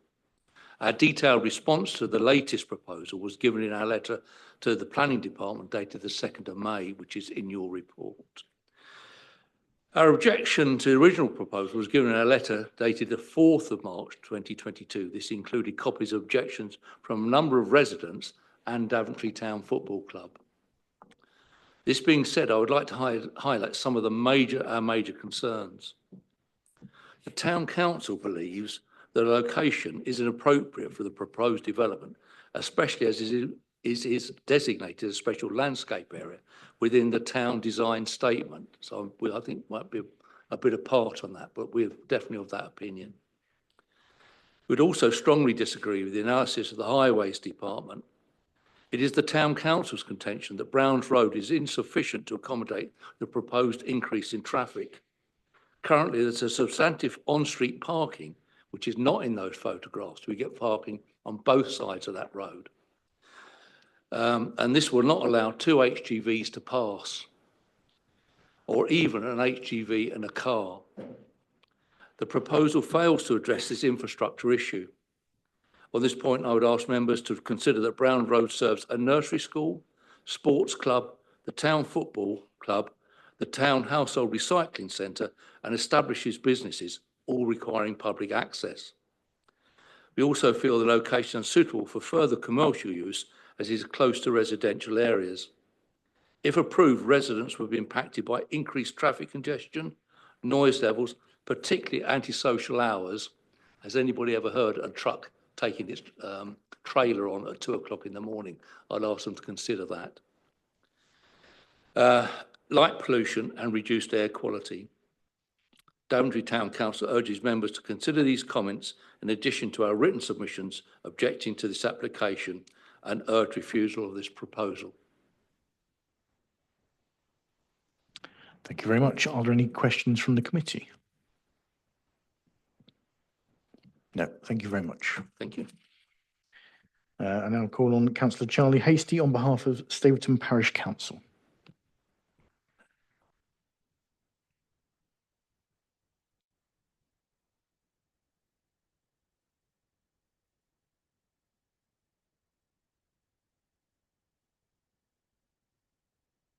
Thank you, Chair. Good evening, Chair, members and officers. I speak tonight on behalf of Staverton Parish Council in order to further outline their objection to this application as their WNC ward councillor has given in this report. Although the proposed site is in Daventry and sits within the Daventry South ward, the fact is that Staverton, a parish in the ward of Woodford, Horse and Weedon, is only just over a mile from this site, so our residents will feel the impact directly from even more traffic on the approach road at all hours. Boundaries on a map do not contain noise, light, or increased HGV traffic. This is a large-scale industrial-style truck stop, nearly 90 HGV spaces, extensive hard standing, and round-the-clock activity. This is not a minor change, it is a fundamental shift in the character of this area. Staverton is a rural village. This proposal would introduce constant HGV movements in the area, associated engine noise, lighting and activity into what is a currently somewhat quieter countryside setting. The impact on residential amenity will be significant and permanent. And you'll also see that this is not an isolated objection. Daventry Town Council objects, West Northants Council's own environmental health and policy team objects, and that is a strong and consistent position highlighting real harm. Yes, there are no objections from some technical consultees, but planning is about judgment and not just compliance. But just because something can be done does not mean it should be done here. This is simply the wrong development in the wrong place. Chair, members, on behalf of Stavenham Parish Council, I urge you to support the officer recommendation and refuse this application. Thank you. Are there any questions from the committee? No, thank you very much, councillor. Thank you, Chair. At this point, are there any points the officers wish to come back on? Just in respect of the special landscape area, it is a matter of fact that the development plan doesn't show the area to be within a special landscape area. I'm not familiar with the designation in the town design guide, but I would caution giving weight or significant weight to that over the development plan. If members are concerned about sort of general landscape areas, policy EMV1, which deals with impact on landscape outside of the special landscape areas, can be a relevant policy. But as RA6 basically deals with protecting the tranquility and character of the countryside, we feel that's a reasonable approach to take. It does allow for lorry parks in the open countryside, provided it satisfies the relevant specific policy on lorry parks, which obviously seeks to guide them into strategically more appropriate areas. An officer's conclusion is that this is not the right place for this particular type of development. Thank you. We now move to the committee to debate this item. Councillor Frost. Can I propose we take officers' advice? Can indeed. And do we have a seconder for this? Okay, Councillor McMurtry. Summarise.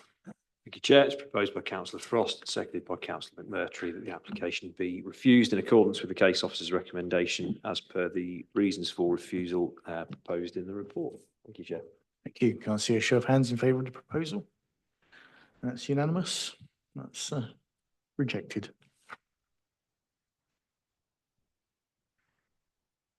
Do we wish to take a quick 5-minute break? Yep. Okay.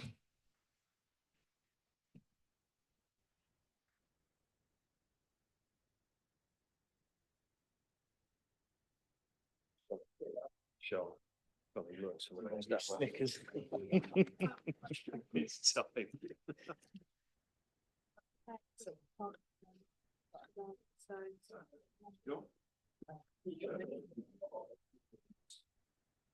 It's put through the slides and then at the end of the presentation. Well, these are, yeah, these are my odd full stops. I don't like falling stops, so go your Okay. No, yeah.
UK. Okay, no worries. Yeah, that's right. Yeah. No worries. Yeah. All right. That's all right, Cash. Take it easy, mate.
Not live, being recorded tonight. Yeah. Technical situation where someone put a two-factor authentication on the account, so they can't log into it. Broadcast, you see. So having to record it and then we'll upload it later. Well, especially when someone doesn't tell you you've done it. Yeah, and if you've got one authentication device, you don't know whose it is, you're stuffed really. You can. So if you look at the local plan, so you've got things like there's a local plan part 2. It's got one for Northampton, one for South Northamptonshire, and one for Daventry. Yeah. And they're the ones that sort of break down the policies into the relevant things. So you look at the policy document is relevant to where the application is. Yeah. So there'll be a Daventry one that you look at, and you then look at the policies and see which things affect. So, for example, there's a development that's going on or an application coming into my ward, and a guy wants to build a 2-story extension, and he's got like a balcony. And basically, it would affect neighbouring amenity. Would basically be overlooking and obviously light as well. So yeah, you go through. You can look at the relevant policies and identify where it is. In this case, it's Q2, I think it is, of the Northampton policy. So yeah, just you have to. It takes a bit of time to get it all sinks in, but if there's something you see, because obviously you get the updates on a regular basis, don't you? You get like a weekly one of the full list of everything that's coming into your ward, and individual ones. You can go onto the portal, have a look through all the relevant stuff, and if you think that development's not quite right, you can then start looking at the policy documents. Is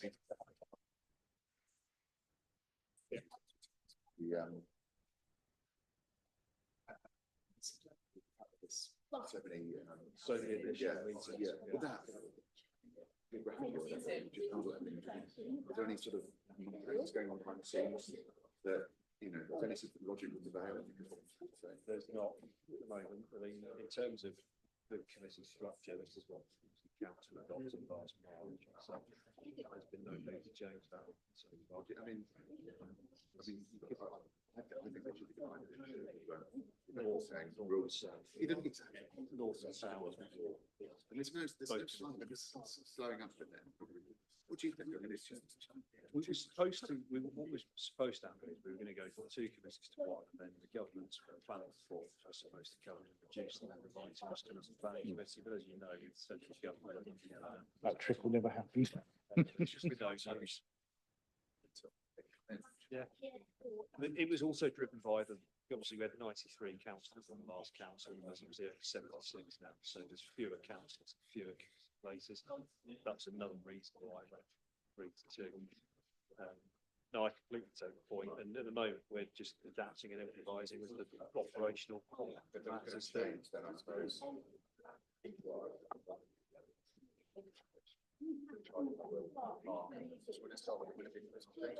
would be a political yeah.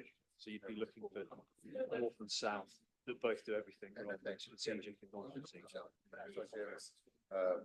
Northampton, and then the rural. Daventry and South Wales. Yeah, or just send me out. So that's why when we do 2 meetings, we try and Yeah, group them together. As best, as far as possible. But importantly, we're working with the constraints. Good to see you. See you soon. Thank you very much. Please, my stomach.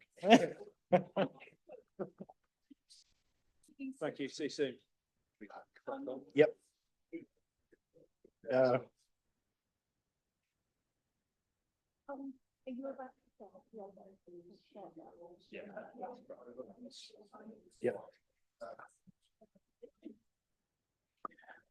Okay, should we make a start?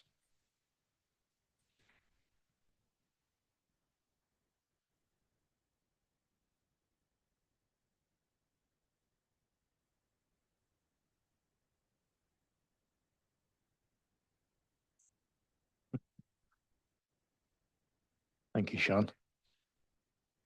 Okay, so we now move on to item 9, which is 45 Greenfield Avenue. I'll now hand over to the case officer, Andrew Holden, to begin the presentation. Thank you, Chair. Yes, as you see, this is a 45 Greenfield Avenue increase of a house in multiple occupation from 6 to 9 occupants, including first floor side extension, single story rear extension.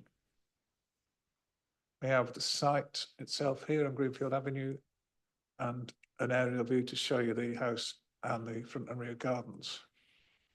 Here we have the existing and proposed elevations. So you can see there the first floor side extension to the right and see from both sides, and the elevation of the rear extension as proposed.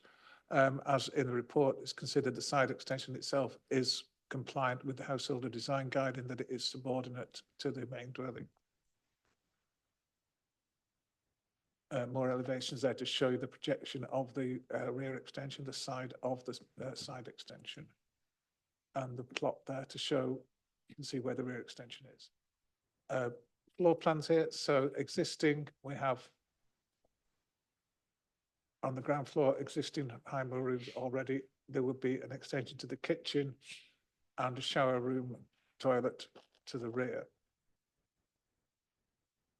On the first floor, the side extension to include 2 high-low rooms, and the existing bathroom would become a further room. So that's where the additional residents would be accommodated. Photographs here, we see the front elevation of the house. This obviously here is where the side extension would go. You can see here the neighbouring houses have actually already been extended in a similar way, or in fact in a less sort of compliant way than the current proposal. There's the rear. That's where the single story extension would be. Originally, the single story extension was going to be considerably longer. It's been reduced because that was considered to have a significant impact on the neighbours. So it's now a much shorter extension. We see here the neighbours on the opposite side.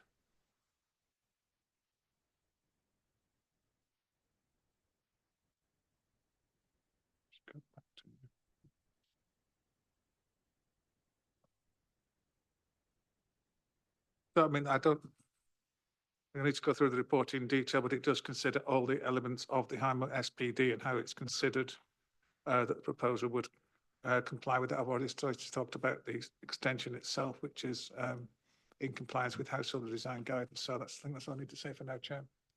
Thank you. Are there any questions from the committee at this point? Councillor Breeze. Thank you. Is this site outside the Article 4 direction area?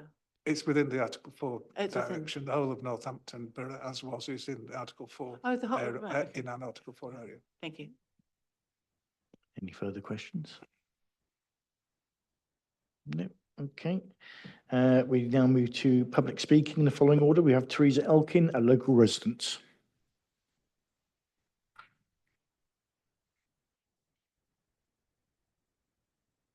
Good evening, Chair and committee members. It's disappointing that we're here again so soon after the original landlord's application, and we're now objecting to the application for an increase to the number of occupants in this still unlicensed HMO. West Northants Council has been made aware that the property at 45 Greenfield Avenue is unlicensed, and there are also uncompleted works which were a condition of the original application. The increased problems associated with the property being used as an HMO have contributed to the aggravation that neighbours now have to tolerate in the district. We've had no choice but to accept the decision of West Northants Council to grant retrospective permission for the original changes on appeal, but having seen every member of this committee at the time reject the original application with one abstention. Our concerns about the adherence to building control regulations have been raised, and West Northants Council consequently referred us to an external company who signed off the building work. Our main concern was highlighted by a neighbour who has considerable skill and experience in building and has questioned whether the building codes have been properly adhered to, such as the conversion of the garage with lack of adequate foundation and insulation, etc. But they were denied sight of the plans submitted by the landlord to the council, leaving neighbours to rely on the very simple plans, which were not to scale, submitted for the HMO application. Bins are still being left in the street outside number 45 following collection days, and there's been a dramatic increase in the number of rubbish bags abandoned on the pavement outside, often torn with rubbish spilling out, and rats have been seen amongst the rubbish. Complaints have also been submitted about vehicles arriving at 2 a.m, parking in the street outside the bedrooms of neighbours who need to rise for school and work, with loud music waking them at early hours. This is simply not acceptable, but unfortunately it's the nature of HMOs whose tenants are more likely to have jobs requiring a more constant flow throughout the day and night. The argument for the applications state that tenants are likely to make greater use of public transport, but this is not supported at this address. In fact, the number of cars and large vans is close to 1-to-1, and an untaxed vehicle without MOT and insurance has recently been towed away as it was abandoned in the street. Numerous instances of poor parking have been reported. Parking which is blocking pavements and hazardous parkings on the junctions of St Albans Road and Hillcrest Avenue. This is causing problems for those with pushchairs, wheelchair users and the disabled, as well as families going to Eastfield Primary School.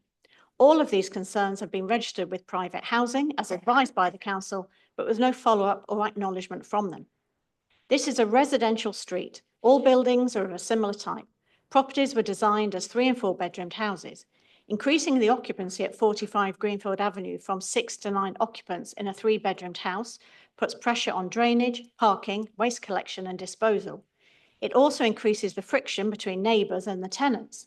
It's noted that the original application by the landlord was granted as no external extensions were needed, but the latest application is now very different. Adjacent properties to number 45 have a right to enjoy their own home and gardens. At our previous objection, we highlighted a neighbour's reluctance to allow their children to use their garden for safeguarding reasons, and another's experience of verbal assaults. Immediate neighbours to the property have reported to the police the strong smell of cannabis emanating from the property. The neighbours' children on occasion have become distressed due to the overwhelming smell at all hours. Given the simple plan submitted by the landlord, access to the rear of the property is compromised due to proximity to neighbours.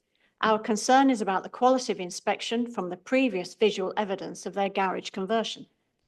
As residents, we recognise 2 local houses that support care in the community for residents receiving 24-hour support, which are excellent and part of the rich local fabric of our society. However, there are 21 flats being developed at the end of St Albans Road, which may create additional pressure on local services. We all work hard to create a safe and secure environment in which our families can thrive and enjoy life. But this extension to an already unlicensed HMO means that we're forced to accept that not only will it erode the fabric of the community, at a time when central government's Pride in Place policy document from September 25 states, and I quote, "A country of 1,000 neighbourhoods where our identity, our sense of patriotism and feelings of belonging all depend on what we can see from our doorstep. The impact of this decline in local pride has been corrosive. It divides communities and deprives public institutions of trust." End quote. Thank you very much. Thank you. Are there any questions from the committee? No, thank you very much. Thank you. We now have a written statement from Councillor Joanne Blythe, who's the local ward member.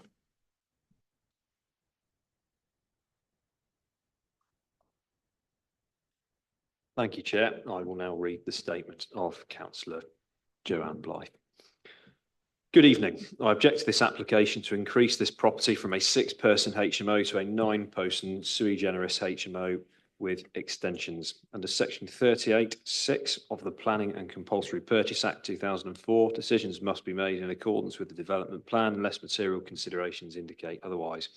In this case, the proposal clearly conflicts with multiple policies and there are no material considerations that outweigh that harm. I will now go through each of these in turn. Principle of development, while the lawful use as a six-person HMO is acknowledged, the proposal represents a material intensification to a sui generis use, which must be assessed afresh. A 9-bedroom HMO falls outside use class C4 and is materially different in planning terms. The officer report incorrectly treats this as a continuation of the existing use. The intensification conflicts with West Northampton Joint Core Strategy Policy H5 and Northampton Local Plan Part 2 Policy H03.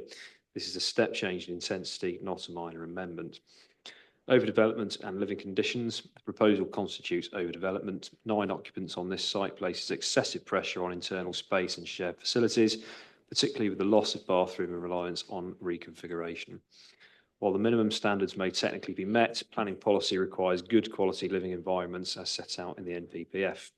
This conflicts with the Northampton Local Plan Part 2 Policy Q2 and the West Northampton Joint Core Strategy Policy H1. And this scheme prioritises intensity over quality.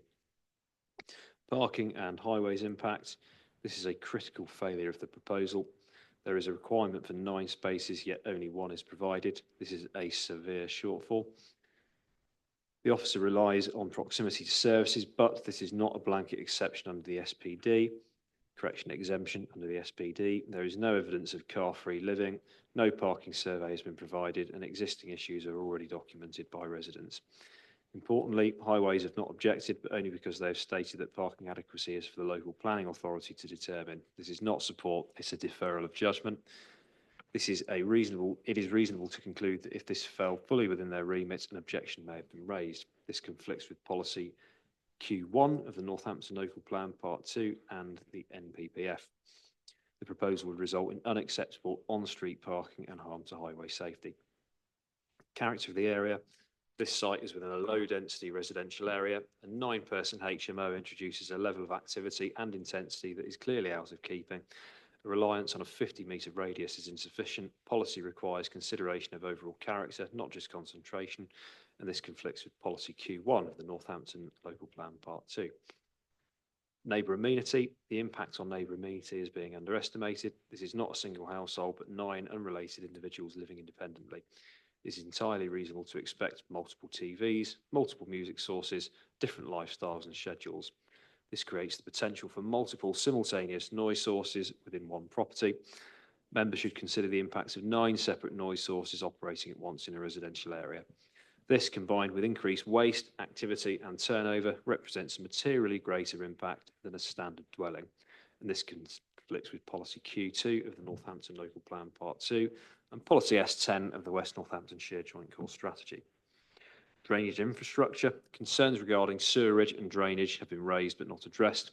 Almost 50% increase in occupancy will increase pressure on infrastructure, yet no technical evidence has been provided, and that is contrary to policy Q5 of the Northampton Local Plan Part 2. Other material considerations. There are also concerns regarding unresolved conditions from the previous approval, excessive complaints of antisocial behaviour, and that's only with 5 residents. These are material considerations and raise concerns about the management of an intensified HMO. Weight of objections and planning balance. This application has received 33 objections, including from Northampton Town Council and ward councillors, and no support.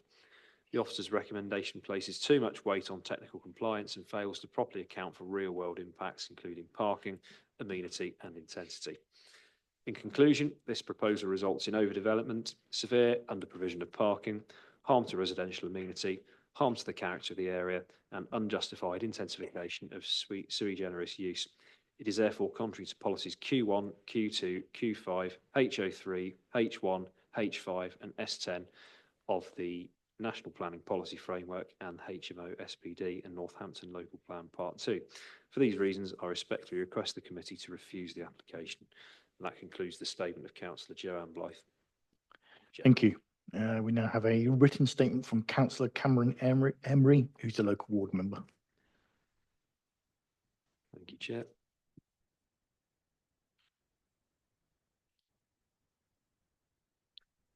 I will now read the statement of Councillor Cameron Emery. Chair, members of the committee, I'm speaking to object to this application for the intensification of the existing HMO at 45 Greenfield Avenue from 6 occupants to 9, alongside a first floor side extension and single storey rear extension. While members are correct that the principle of the HMO use has previously been established on appeal, this application must be judged on its own merits, particularly the degree of intensification, the physical expansion of the building, and the resulting impact on the surrounding residential area. My objection rests solely on three key planning grounds: overdevelopment, parking pressure, and infrastructure capacity, particularly drainage. Firstly, overdevelopment and character of the area. This is a detached family dwelling in a street of broadly similar properties characterised by modest scale and low intensity residential use. The proposal seeks to push the site to the upper end of HMO occupancy, introducing 3 additional residents through internal reconfiguration and extensions. While the officer report relies on internal space standards, compliance with minimum roof sizes does not automatically mean a development is appropriate in planning terms. The cumulative effects of increased occupancy, intensified use of shared spaces, refuse storage, servicing, comings and goings materially alter the character of the property and its relationship with the neighbouring homes.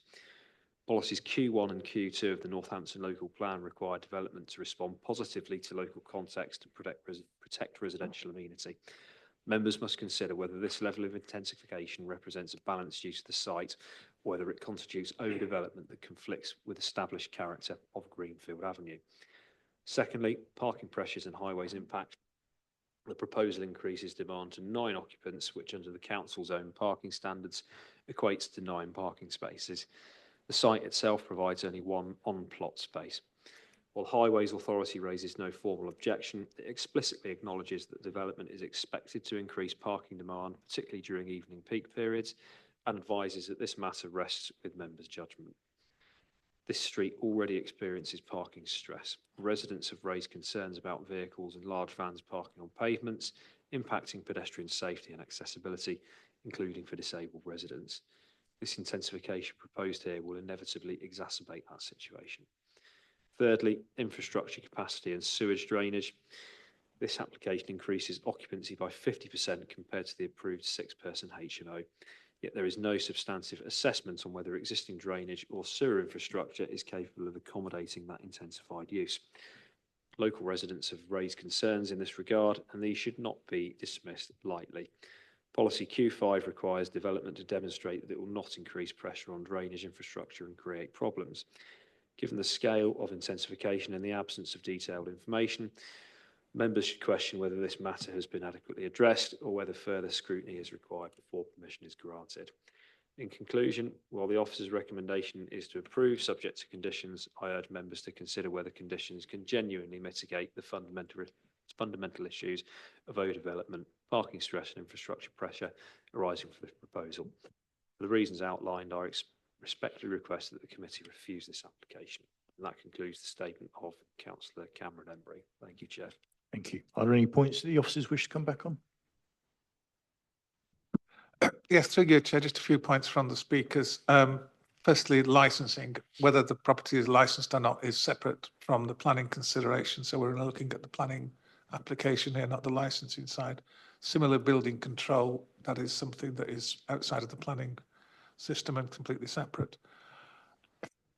Reference made to the bins, there is a condition proposed for bin storage area. That would cover that. Parking in the street, I mean, we can't say that that parking is necessarily associated with this application. I recognise there are problems with vans and so forth. And behaviour of residents, again, we can't say that the residents would or would not be badly behaved. It is the use that we're looking at, not the residents. So I think that's all I've got to say at the moment, Chair. Okay, thank you. So at this point now, we move to the committee for debating the application. Councillor McMurtry. Yeah, I mean, correct me if I'm wrong, right? We had this one before, and it was a retrospective application and we rejected it, right? Yeah, okay. So I think I remember this from before. And I guess the concerns that, well, certainly I had, or most of the committee had back then around like overdevelopment have been exacerbated now. So I think I tend to agree with what Councillor Joanne Blythe was saying. I mean, you know, personally, I think it felt a bit overdeveloped and not sympathetic to the character of the street at the time. But now we're proposing an additional 3 sort of rooms in this HMO. So to me, it seems far less appropriate than last time. So yeah, I'm massively in agreement with the overdevelopment and the fact that there's parking issues on the street, and there's one parking space provided, whereas there's going to be potentially 9 people living here, or even more, with visitors and various comings and goings and all the noise and increased sewage and drainage. Yeah, I think I see the sense in what Councillor Joanne Blythe is saying. And so, yeah, I'd be inclined to agree with her, but I'd like to listen to what other members have to say. Okay, Councillor Cartwright, and then we'll have Councillor Smith after. Thank you, Chair. Yeah, so can I just ask the officer, I can't see it on my copy. Can you just bring up where the communal areas are in the property, please?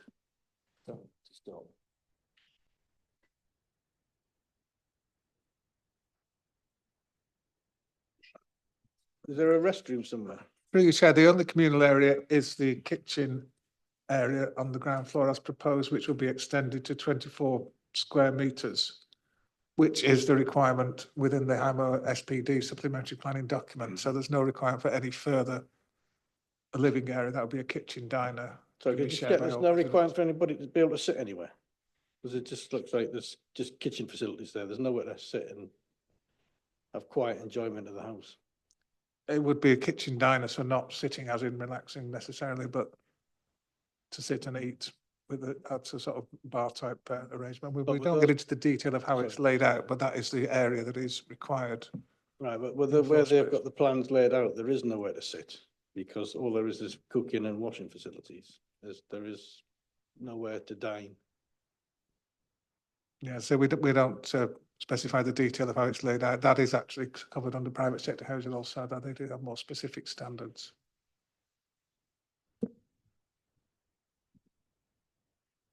Councillor Smith.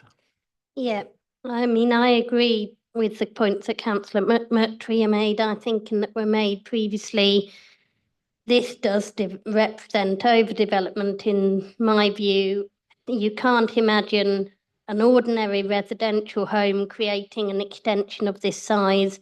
We're often asked to compare these properties to average residential homes, and you just would not see development of this. The impact on, I believe, residential amenity of neighbours would be significant. We do have precedent that the planning inspectorate has historically upheld that 6 people was too many comings and goings for a property that was a HMO. This would be 9 unrelated adults working different shift patterns. Recognise we can't take into account the behaviour of the tenants who might be there currently, but even if you just take it on the basis of 9 unrelated adults working different shift patterns, that's an unacceptable amount of comings and goings, and it represents overdevelopment of the property. So I'd be minded to refuse it on those grounds. Okay. Councillor Ware. This might be not a planning matter, but I'm extremely concerned about the bathroom facilities. There are several bedrooms here that have no ensuite facility. And I think I've counted 3 that will have to use the restroom at the back of the kitchen. That feels wholly inappropriate to me. I appreciate it might not be a planning matter, but that isn't right. That's not dignified. It's not appropriate. And I object to that. But is it a planning matter? Through you, Chair, it is in a way, but we have a very specific HIMO SPD, and that states that this arrangement, that this complies with that SPD. So that's really all we can say on that, and also with the private sector housing standards as well. Councillor Cartwright. Sorry, Chair, can I just confirm that that it's fine to go through the kitchen to go to the bathroom when people are cooking and 3 people have to do that?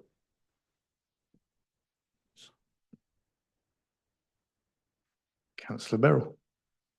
Thank you, Chair. Just for education side of things, I was always under the assumption you needed 2 doors separating a bathroom from a kitchen. Does that not comply within HMO? Again, through you, Chair, that would be a requirement of building regulations rather than planning. I can't speak for building control, but I believe that's no longer a requirement anyway. Do we wish to make a proposal at this stage? Councillor Smith? I would like to propose that we refuse the application on the grounds of overdevelopment and negative impact on neighbouring amenity. Do we have a seconder for this proposal? Could I add also principle 2 of the SPD that there should be adequate facilities and amenities, and this I don't think is anywhere near that. Can I add that in as well, please? And against 2 seconds, I have a list of things in here. Take your time.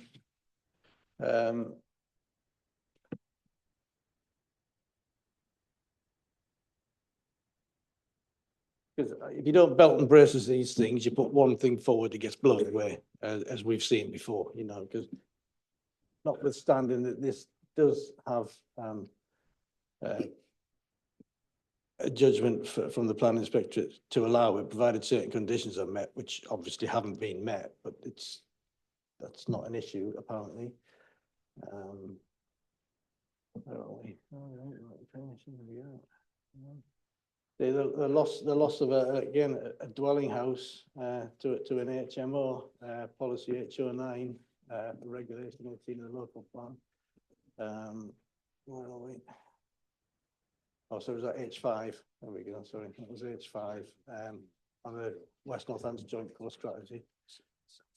Yeah.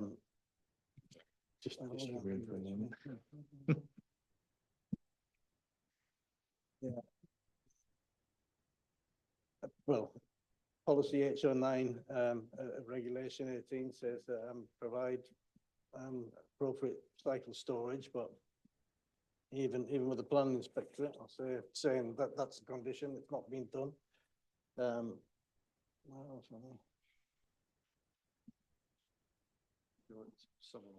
Yeah. Sorry, for you, Chairman, can I just come back? I'm hearing 2 threads of thought here from members, and it may assist in terms of the physical development of the site. That extension, if it were for a normal household, I can't see what's wrong with it in planning terms, if it were for a single household. So in terms of the physical development within the site, I hear what members are saying, but I'm finding it difficult to see how that is impacting on the amenity of neighbouring residential properties by reason of overlooking, etc. Second thread is the use of the site, and there members may have concerns, as I understand it, which is the fact that there are additional occupants, individual occupants, and it's the comings and goings that they would create, particularly at antisocial hours, etc., that would increase significantly the impact on the amenity of neighbouring property. So I just caution the use of the word overdevelopment and any reason for refusal, in more intensification in terms of the use of the building and its extension, or the extension and its use as a HMO, and the resulting comings and goings may be an avenue I think that members may well be considering. The fact that they haven't complied with conditions really is not a reason for refusing planning permission. Again, I would caution against that, but I think it's fair and an arguable point to say we don't like this because you're extending it to increase the number of occupants, and by virtue of increasing the number of occupants, you're impacting adversely on amenity of neighbouring residential properties by reasons of comings and goings. Thank you for that. If I can continue, Chair. Sorry. You can, yeah. On the appeal decision notice, paragraph 5, the whole point that the planning inspector approved it was there are no alterations, external extensions proposed for the property. That was one of his means of bringing it in. So now we're increasing. Obviously, they can do what they want, and I'm sure they will again when this goes to them. You know, provided it gets refused here. But again, you know, if you use their own words that they've used, you know, how is that not a material planning consideration when they're the planning inspector's reasons to do that? That's a concern I have.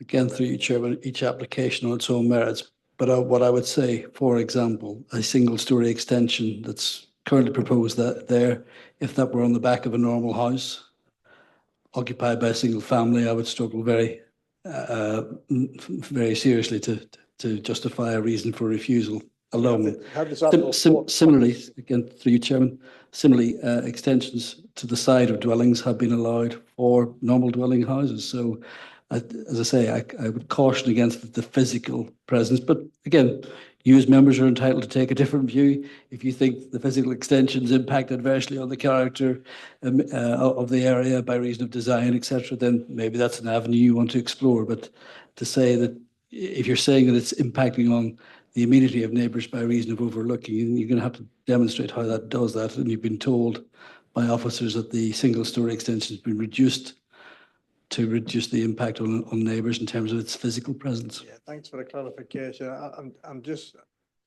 concerned the reason we put the Article 4 in was to take away the permitted development to do that because of policy H5 on the West Northampton Joint Core Strategy, that you're looking at with the extra living rooms and the extra unrelated people living in the house, that is having an effect on the character and amenity of existing area. And I think that should be taken strongly into account. I think Councillor McMurtry just wanted to add in something quickly. Well, yeah, I mean, I was going to just basically second what Eamon was saying, like he's sort of hit the nail on the head. Like, to me, that's more what it's about. It's the fact that I don't think this is an appropriate use because of the increased comings and goings, and it not being sympathetic with the area and the parking concerns and the concerns with the sewage and drainage. I think that's the sort of that's the bulk of why I think we should reject this application. Yeah. Okay. Councillor Smith. Yeah, I was really going to accept the officer's advice. I think in terms of reasons for refusal, we know that if a planning inspectorate is able to suggest that one of the material reasons given wasn't legitimately a material reason, they're able to inflict a penalty on the council. But I feel there is a significant legitimate side to the intensification of the property in the use of 9 occupants. So on reflection, I'd be more comfortable proposing that as the main reason for refusal. Okay. Yep, summary, please. Thank you, Chair. I'll summarise your refusal reason, Councillor Smith, that the application be refused contrary to the case officer's recommendation on the grounds that the application, by reason of its intensification of use as a HMO, is contrary to policy Q2 of the Northampton Local Plan Part 2 and policy H1 of the West Northampton Joint Core Strategy. Furthermore, the intensification would give rise to a negative impact on the residential amenity of the neighbouring properties, owing to increased waste activity and noise sources. And from Councillor Cartwright's point, also contrary to the Northampton HMO SPD, in that there are inadequate facilities within the household, but as the proposer, you can determine whether to include that section or not. Thank you, Chair. Councillor Smith. I would welcome a reflection or advice from officers just on how that works in terms of a refusal. I'd be more comfortable proposing something that is highly defensible. Again, I haven't quite caught the reference to waste, but I mean, I think what we're saying it's more about the comings and goings, particularly in sort of antisocial hours, and how that impacts adversely on the amenity of neighbouring properties. I don't understand the reference to waste. I am not sure it is waste. I think there was a discussion around the adequate bathroom facilities, which I completely believe and agree with myself, but I feel that we haven't got a professional opinion to hang that on if we've been told that they meet housing requirements, as much as it might go against the way we view it. Yeah, okay, you summarise.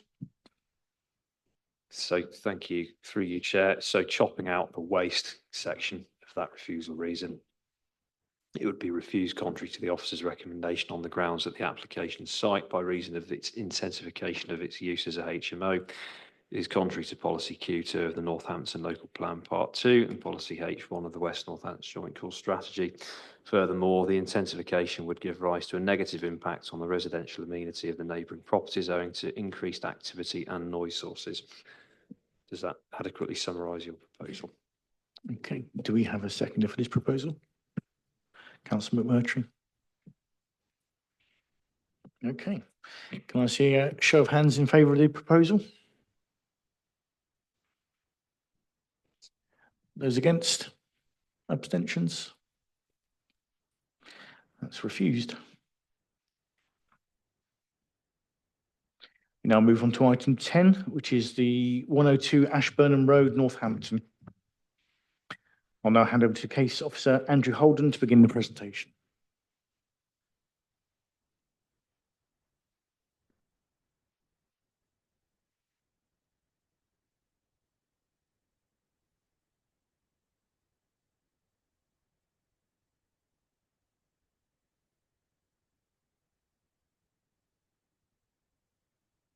Thank you, Chair. Yes, this is a 102 Ashburnham Road, change of use of a 6-person house in multiple occupation to a 7-person house in multiple occupation.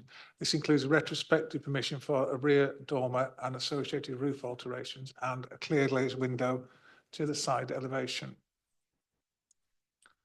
And we have the location Ashburnham Road and Oakwood Road corner.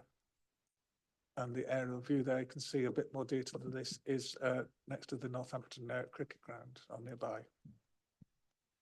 Here we have the dormer as proposed and as now built. I'll show you a photograph in a moment, showing the side and rear elevations of that, and a cross section through which shows the headroom which is available in the additional proposed bedroom.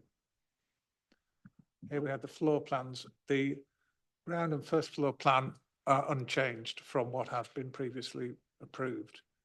So it is just the additional bedroom 7 which is now proposed. Also shown here is 1 parking space. Previously, this was just used as a cycle store. It's 1 parking space, 1 additional resident, 1 parking space. And here we can see the dormer itself, which, as I say, retrospective, that is now as constructed. And the few views of that there, it is seen from the side. Seen from the rear with a bit more context, so you can see what is across the other side of the road, which is already a 3-storey building and a dormer next to it as well. And from the side, the street scene. So this dormer was built in the belief that it was permitted development. It's not, and it does exceed slightly the permitted development allowance.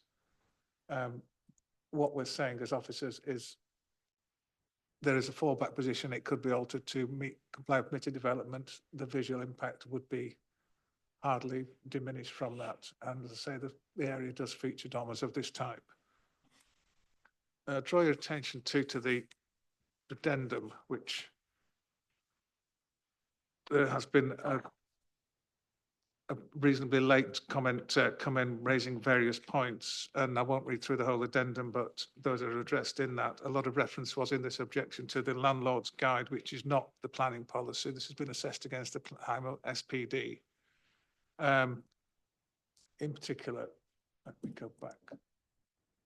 A reference to the kitchen. The HIMO SPD requires a kitchen of, sorry, let me just find the exact figure, 16 square metres, which is provided across 2 kitchens. Strictly speaking, it should be 1 kitchen, but it's 2 kitchens, but it's enough floor space for that. It does have dining areas within the kitchen, so we consider that that at least meets the spirit of the SPD to have that kitchen space. It is only the additional bedroom that has any requirement for any more than a 10 square metre kitchen. So that's the point on the kitchens. The other reference that's come up from this representation is parking beat survey, and why the parking beat survey was not carried out. The way it's set out in the SPD is that if sufficient parking isn't provided, a parking beat survey must be carried out. Then goes on to say that if that parking beat survey shows insufficient parking, we then consider, is this what is known as a sustainable location? So it is what is classed as a sustainable location. This is set out in the report, the distance from bus stops, the frequency of service, and also local shopping centres. So whatever a parking beat survey would have shown, we then have the sort of next step is to say, well, it's a sustainable location. I think that's all I need to say for the moment, Chair, unless there's any questions. Okay, thank you. Any questions? Councillor Cartwright? Thank you, Chairman. You won't believe it, I'm scrolling and I've lost it. Didn't I read in one of these that you need a minimum height of 2.1 metres for the whole of the floor that's in use? Not just part of it? Obviously, I'm guessing by the look of it, it's 2.1 metre where the dormer is, but then obviously the other half of that room's in a sloping roof.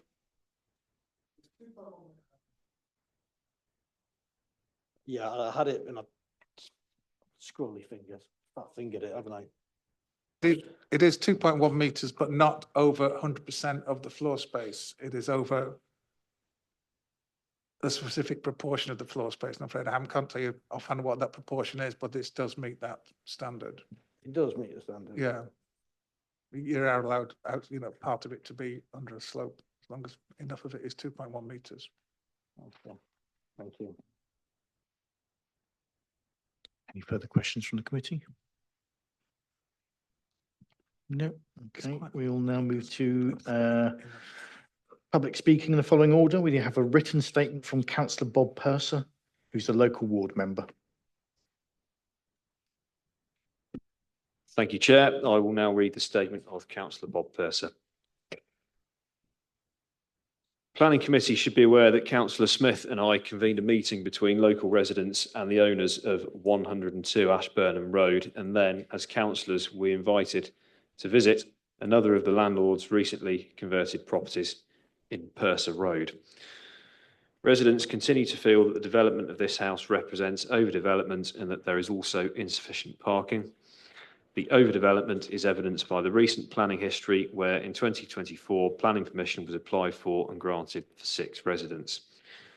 Residents then observed a large dormer being constructed in the roof, out of scale with other properties in the area, and their view was that planning permission was required, but planning officers deemed it fell within the parameters of permitted development, and so breach action was not taken.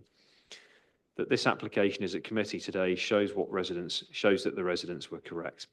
If the original approval was accepted as sufficient development, this application represents overdevelopment. Parking is a real problem in this part of Abington, with the cricket ground, Rock Bottom store and Abington Church rooms close by. 102 Ashburnham Road is on the corner of Oakwood Road with extended double yellow lines running across all 4 corners. Policy requires 1 space per room, and that is not provided. There is therefore a strong case for the rejection of this application. And that concludes the statement of Councillor Bob Purser. Thank you, Chair. Thank you. We now have a verbal statement from Councillor Zoe Smith, who's the local ward member.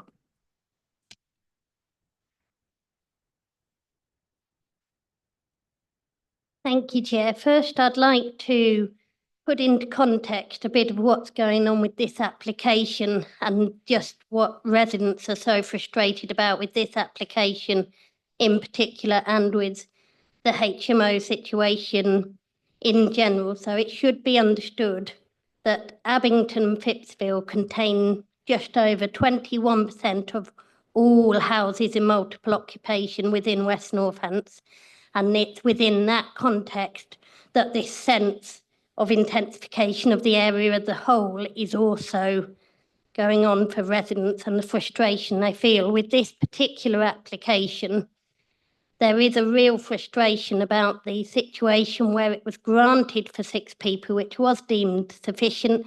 We've now had repeated applications that have come through for 7 occupants. So whilst Councillor Purser and I appreciated being contacted by the owners and the applicants and were pleased to be able to put in a meeting between applicants and members of the public, it was felt both by residents attending the meeting and by Councillor Purser and myself that there was not sufficient commitment or mitigation that could be taken by the applicants to offset the issues that arise from over-intensification of this property.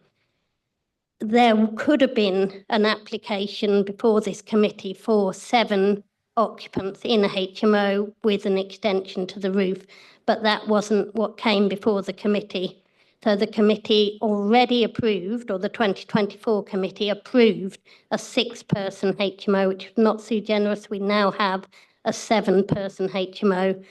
The permitted development situation is deeply unfortunate because it meant that action wasn't taken at a time that it could have been, and that residents were made to feel that they were making complaints about things that were not legitimate, when in retrospect it turned out that actually those concerns were legitimate.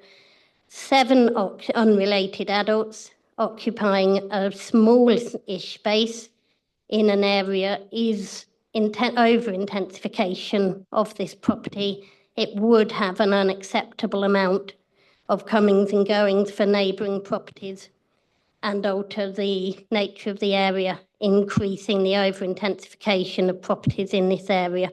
I very, very strongly urge the committee to consider refusal of this application. If the committee were minded to approve it, I would ask that you consider strengthening the limitations on any further applications for additional occupancy and removing any future permitted development rights. But that said, this already represents over-intensification of the property. It would have a negative impact. The other recommendation or condition I would like to see put in place is that the property cannot be occupied until sufficient waste storage is put in place. The current supposed additional parking space involved in this application comes at the cost of the removal of the proposed waste facilities in the original application, which were supposed to be lodged within the garages. If the garage is demolished and this supposed additional parking space is created, there needs to be a very clear and set up thing put in place for waste storage, because otherwise there will be a case where the property is able to be occupied with insufficient waste storage for an unspecified period of time. So if the committee don't listen to the advice and the representations made by residents and by Councillor Pearson and myself, I would like to see those conditions in place. Finally, I would like to reiterate comments made by residents that they would very much want to have been here and able to speak to the committee directly. However, the timing and location of the meeting has made it really difficult for people to do so. However, they are extremely frustrated and distressed by that, as evidenced by the number of people who attended our meeting. So I would strongly urge the committee to take that into account and to refuse this application. Thank you. Are there any questions from the committee? No, thank you, Councillor. Now have Patrick Dooley, who's the agent for the applicant.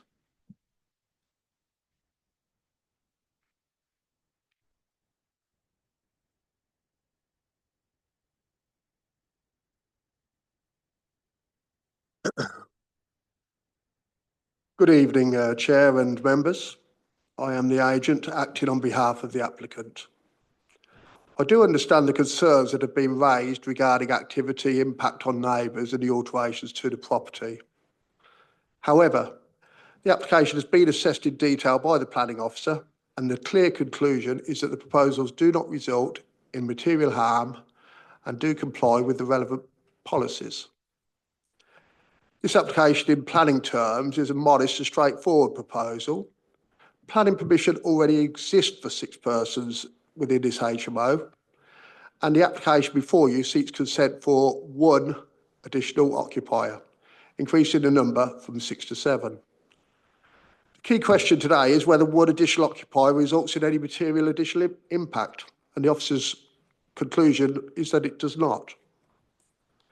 This is not a case of over-intensification through substandard accommodation, but to the contrary, providing an additional bedroom with private ensuite facility with a floor area of approximately 18 square metres, significantly exceeding the minimum standards.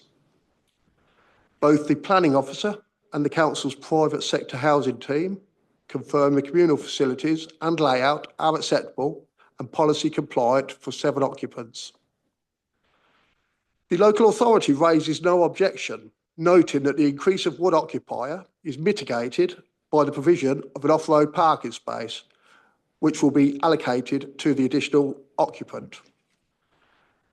No off-road parking was provided for the 6-person HMO approval, and therefore this should be acceptable.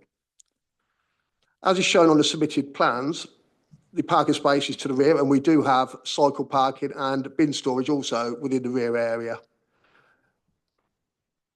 In practical terms, what this will mean is that the additional occupier will almost always enter and exit the property via the rear entrance into the kitchen, therefore creating no further impact on the comings and goings that probably would exist as a 6-person HMO. So there is no reason that the impact from the additional occupier will result in any greater impact on neighbouring properties than the scheme already approved. The dormer was constructed in the belief it complied with permitted development. However, due to a misunderstanding on the technical requirements relating to the eaves level, has led to the dormer being built slightly deeper than that would be allowed under permitted development. Hence why this is included as part of this application before you this evening. However, the key question is whether it causes harm. The officer states within his report that the dormer exceeds permitted development limits, but only slightly. The difference between how it has been built to that as allowed under permitted development is negligible and would not be noticeable in visual terms, and nor will it have any harm onto the character of the area. So the question is whether not whether it is permitted development, but whether it is acceptable in planning terms, and the planning officer concludes that it is. The new window to the side has been assessed by the planning officer, who confirms that there will be no significant overlooking or loss of privacy.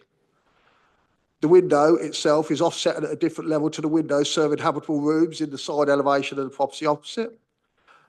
There is a separation distance between both properties of approximately 18 metres, which is comparable to the relationship between the bay windows that front the properties, either side of the road. Therefore, the level of overlooking is no greater than what exists in the existing street environment. Members, I completely understand the concerns that have been raised, but the proposal has been fully assessed by the planning officer and is recommended for approval. It complies with policy, meets all standards, and raises no objections from consultees. It is a modest increase from 6 to 7 occupiers with no material change in impact. The dormer and alterations have been assessed and found not to cause any harm. There is therefore no policy basis for refusal, and I respectfully ask members to support the recommendation of the officer and approve this application. Thank you. Thank you. Are there any questions from the committee, Mr. Murtry? Yeah, just in regards to the waste, so I know Councillor Smith raised some concerns about the waste that was going to be where the parking space is. Could you just clarify what you're going to do? You made it sound like you're going to move the waste facility backwards. On the approved scheme, there was a sectional concrete garage which was too small to park a car in. It was unusable. So we use that for the cycle and bin storage. And now we're going to take down the garage so you can actually park a car at the back comfortably, which will be allocated to the new occupant.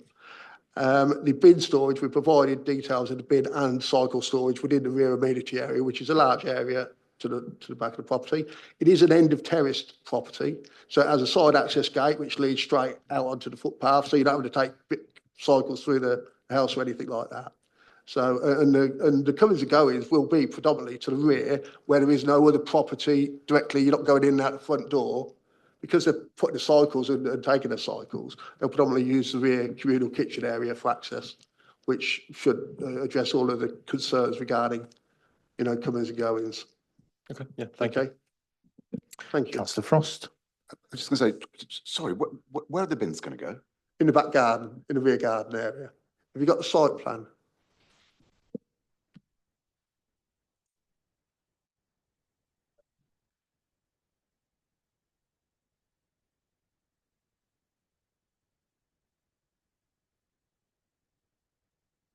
But if you look, if you looked at the block plan, you could see that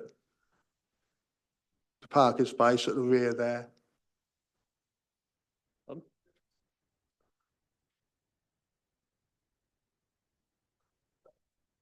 Oh, yeah, there it is, yeah. So the cycle parking will be where it's indicated there, and the bin storage will be allocated, you can see them alongside the kitchen area. Yeah, and it's okay to put bins in outdoor amenity areas, isn't it? Just to clarify through you, Chair, although that is what is shown on this drawing, there are conditions recommended for full details of the bin and cycle storage, so they don't necessarily have to be in those locations. That will be for later consideration. There's nowhere else for them to go there. They could, well, the bin could go further down the garden, not necessarily right outside the back door. In theory, although there's probably no harm in it being where it is, but that is for later consideration by condition if this was to be approved. Councillor Breeze. Thank you. As the applicants here, sorry, the agent is here, just bedroom 7, if you would clarify, the bathroom, the ensuite bathroom is to the left. Yeah. Is that in the 2.1 metre height, or is that a height restricted? Yeah, the answer to that question is it's 2.1 over 50% of the floor area. But I'm asking. Oh, yeah, so Sorry what, for the that was answering that, but there is, where the shower is and the door is, that's clear 2 metres headroom. Right, where the shower and so the Yes. bathroom is clear 2 metres. Yes, it will be, yeah. Thank you. Sorry. Any further questions from the committee? Councillor Beryl. Thank you, Chair. This is a question for the officers, please. So if you can go back to the actual photo of the rear dormer itself, please. Thank you. So take away the retrospective application. My question is, would this have been approved through a standard application? Because to me, it looks rather large. It looks like a very large rear dormer. So it's just a question for the officers, really. I mean, what you're looking at is only marginally over the limits of permitted development. So, yeah, roof alterations are quite generous when it comes to exercising permitted development rights. But the fact that it requires planning permission is really on a technical sort of aspect. Any further questions? Thank you very much. Thank you. I now have Matthew McBean, who's the applicant.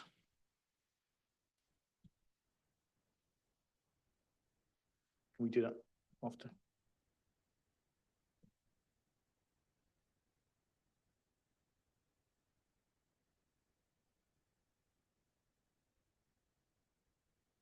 Good evening, Chair and members.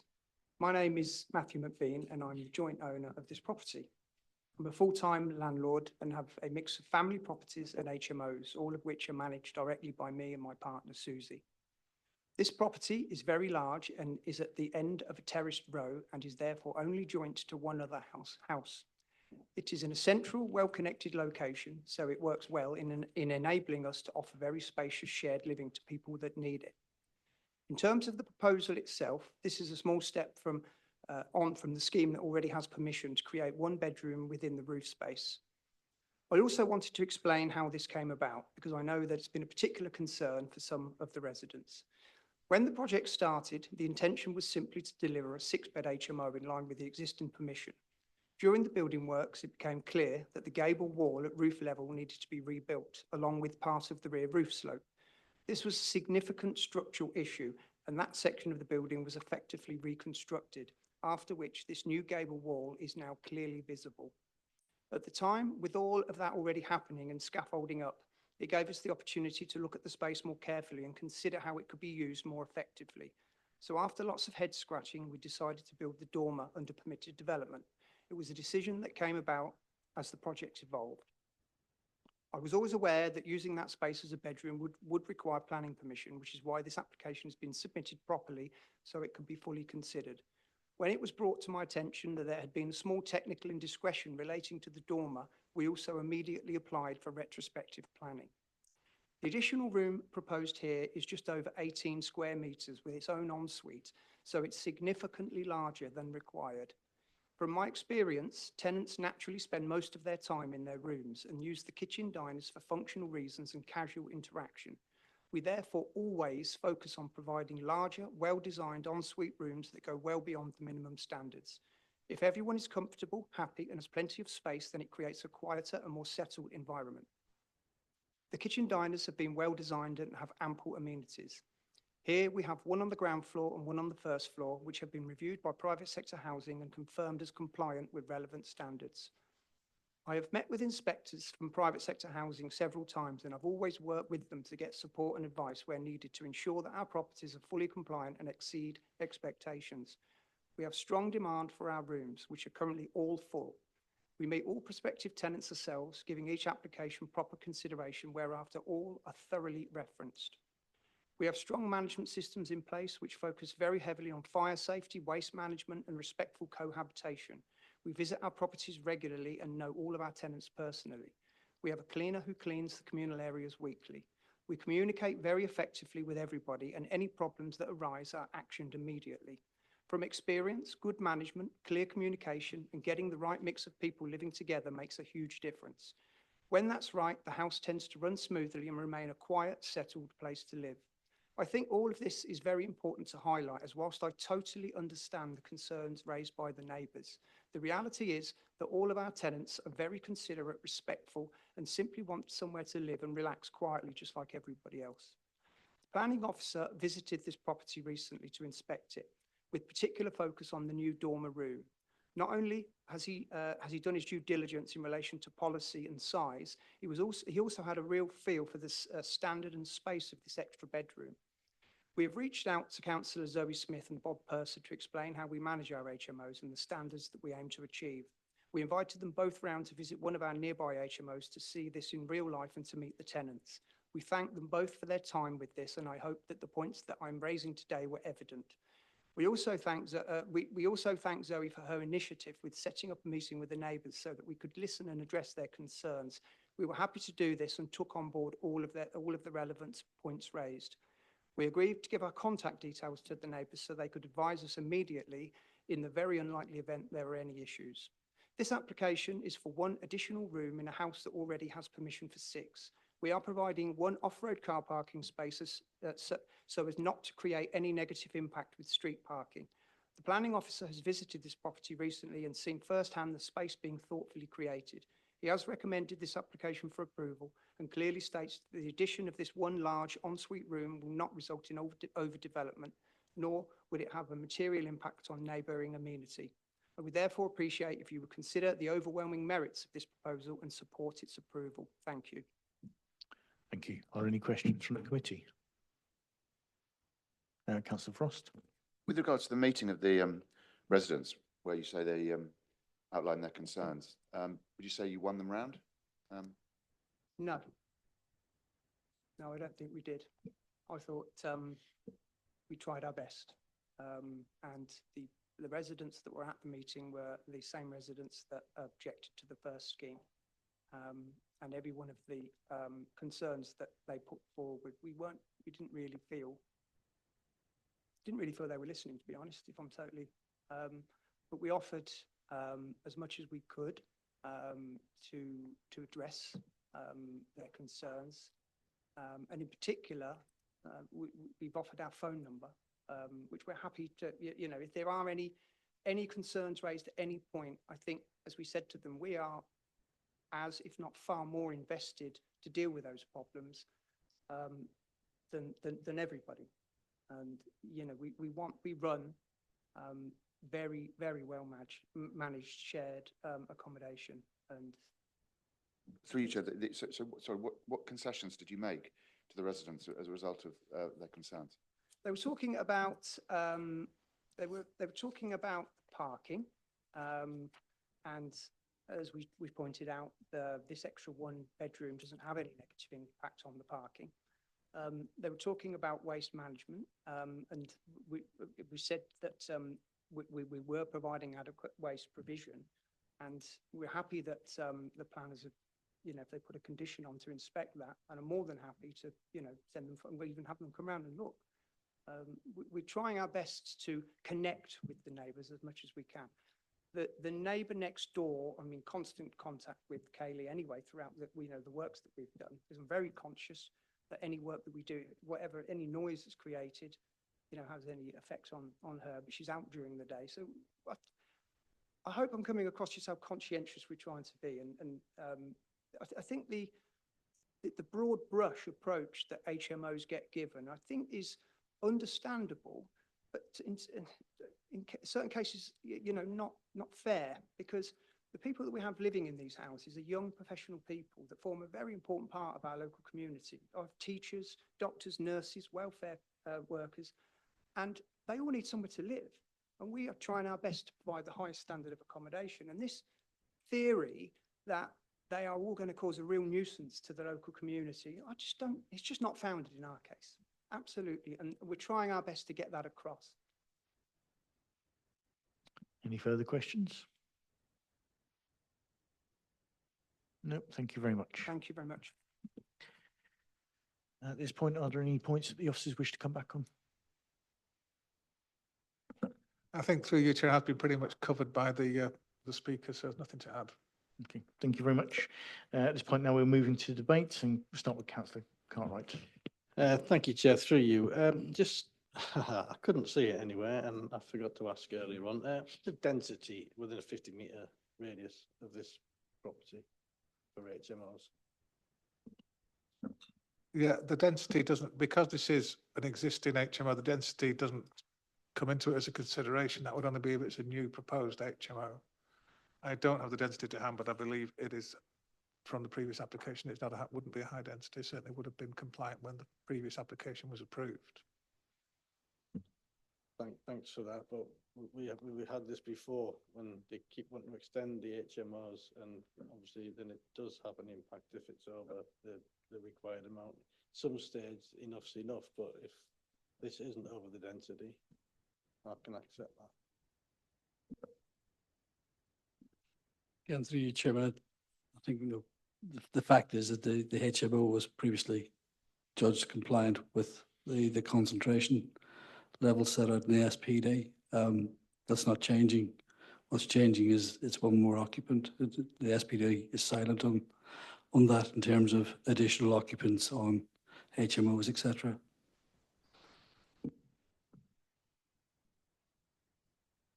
Councillor McMurtry. Yeah, I mean, when you look at the quality, the amount of floor space that is provided, I think this is far different than the previous application we were considering. I mean, given the fact that it's just slightly out of permitted development, when you look at the actual logistics of, making changes, it's like, how significant is that going to be? It's just slightly out of limits. So I think in practice, actually enforcing those changes it isn't really going to change much. And I think, given the quality of the space and the area provided, and the fact that an additional parking space is provided, I think, I do see issues with it, but on balance, I'm more inclined to agree with officers' recommendations.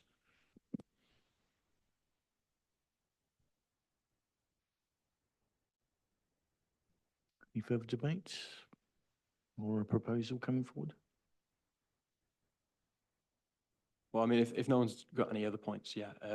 On balance, I take the points from Councillor Smith, but given the quality of it, the fact that the parking is mitigated by the one additional space, and the fact that it's just barely out of permitted development limits, I think on balance, it seems appropriate. And so therefore, I would propose that we follow officers' advice.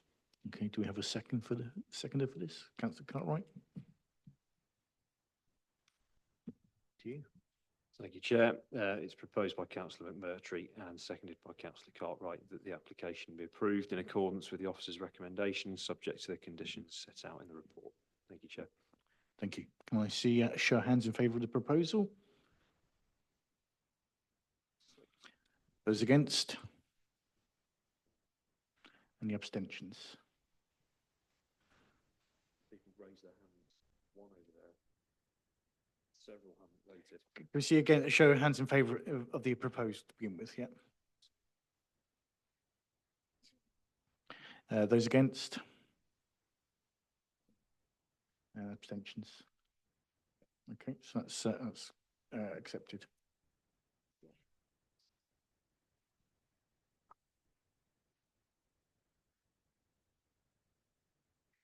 Now move on to item 11, which is 97 Bush Hill, Northampton.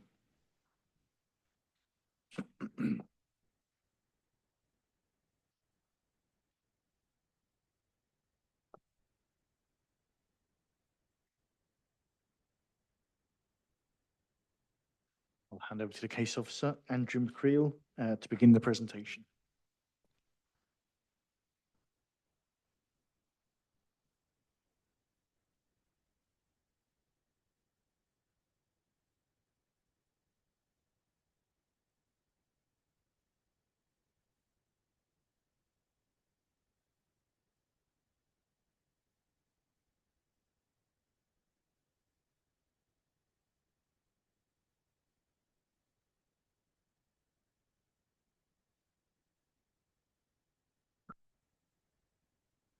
Thank you, Chair.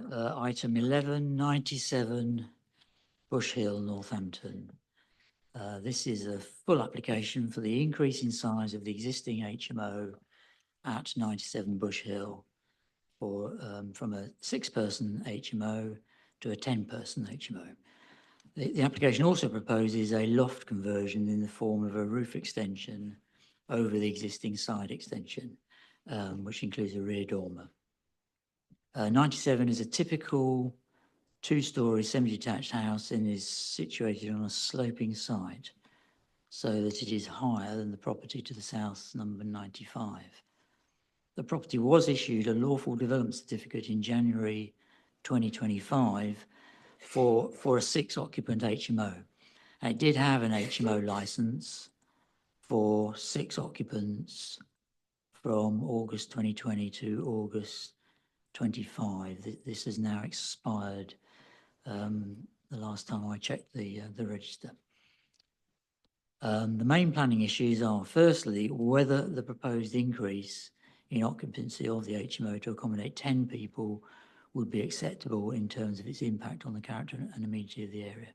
Secondly, the impact of the size and appearance of the proposed roof extension and dormer. As number 97 is an existing HMO, the proposal will not affect the concentration of HMOs in the 50-metre zone around the property. For clarity, there is only one other HMO identified in the 50-metre zone, number 107 Bush Hill. This gives a concentration of 4.76% and is therefore lower than the 10% threshold recommended in the HMO supplementary planning document. However, although there will be no change to the concentration of HMOs in the 50-metre zone, the size of the HMO proposed for up to 10 occupants is a material consideration in assessing the impact of the development on the character and amenities of the area.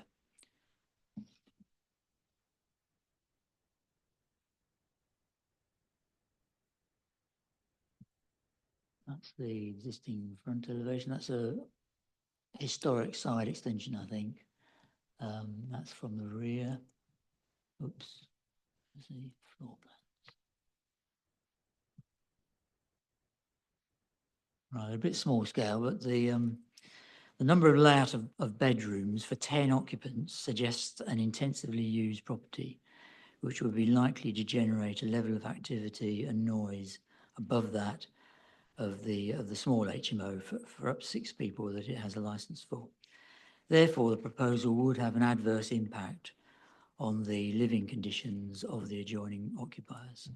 It's also considered that the proposed level of occupation of the dwelling albeit extended, would result in a property out of character in this area where properties are generally 3 and 4 bedroomed houses.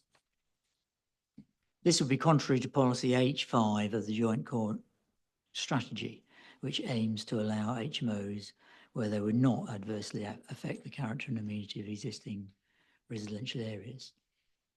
The proposals also include a substantial roof extension. If I can find the elevations, it's existing. A substantial roof extension which incorporates a large rear dormer. This would facilitate the provision of 3 bedrooms in the roof, although bedroom 10 does not appear to have any windows. It is considered that the size and massing of the extended roof would result in a prominent feature in the street scene. I can just show the photos. In addition, because the roof would be extended over an existing side extension, this would bring it in close proximity to the adjacent number 95. And this, coupled with a difference in ground level between numbers 95 and 97, would have an adverse impact on outlook and amenity, with a potential overlooking at the rear of number 95.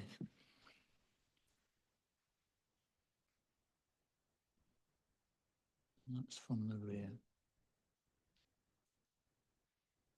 This would be contrary to policies Q1 and Q2 of the Northampton Local Plan Part 2, which seek to achieve a high standard of design which protects the amenities of neighbouring properties. To conclude, officers are satisfied that the 2 reasons for refusal relate specifically to the main planning issues in this case. Accordingly, it is recommended to members that the application is refused. Thank you very much. Are there any questions from the committee at this point? Councillor Breeze. Thank you. Could you repeat what you said about the number of bedrooms? You said, contrary to policy, I think you said H5, because generally there are 2 to 3 bedroom dwellings in this area, and this is going to be a 10 bedroom. So could you just repeat what you said there? I think the increase is quite a substantial increase from 6 to 10. But you referenced that then generally the number of bedrooms in these sorts of dwellings would, I think you said 2 to 3 bedrooms? 3 to 4 bedrooms. 3 to I would 4 say on the bedrooms, street. okay. Okay. So just the point I was going to make was that you obviously didn't present the earlier ones, but that wasn't you. We didn't get that sort of information in the earlier HMOs, and whether that's a useful metric for us to have in considering sort of the land use aspect of these sorts of applications. Well, again, through you, Chairman, there's 2 aspects to this. One's the use as a HMO, and the other is the physical alterations. What we're saying is the physical alterations in this particular case adversely impact on amenity of neighbours and out of character with the area. I think the reference to numbers of dwellings is just simply an indication of what the character of the area is like. And in that sense, it's sort of taken in the round, as it were. The officers also specifically referred to one of the bedrooms not having windows, which clearly would fail any sort of standard as set out in the SPD. So it's about taking it in the round rather than sort of drilling down into numbers of bedrooms or whatever. But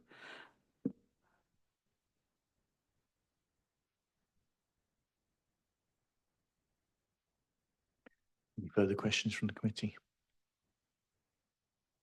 Councillor Frost. Just a final point, it's just, I'm not sure I've ever seen one like this where, I mean, if it hadn't been called in, you would have refused it under your delegated powers.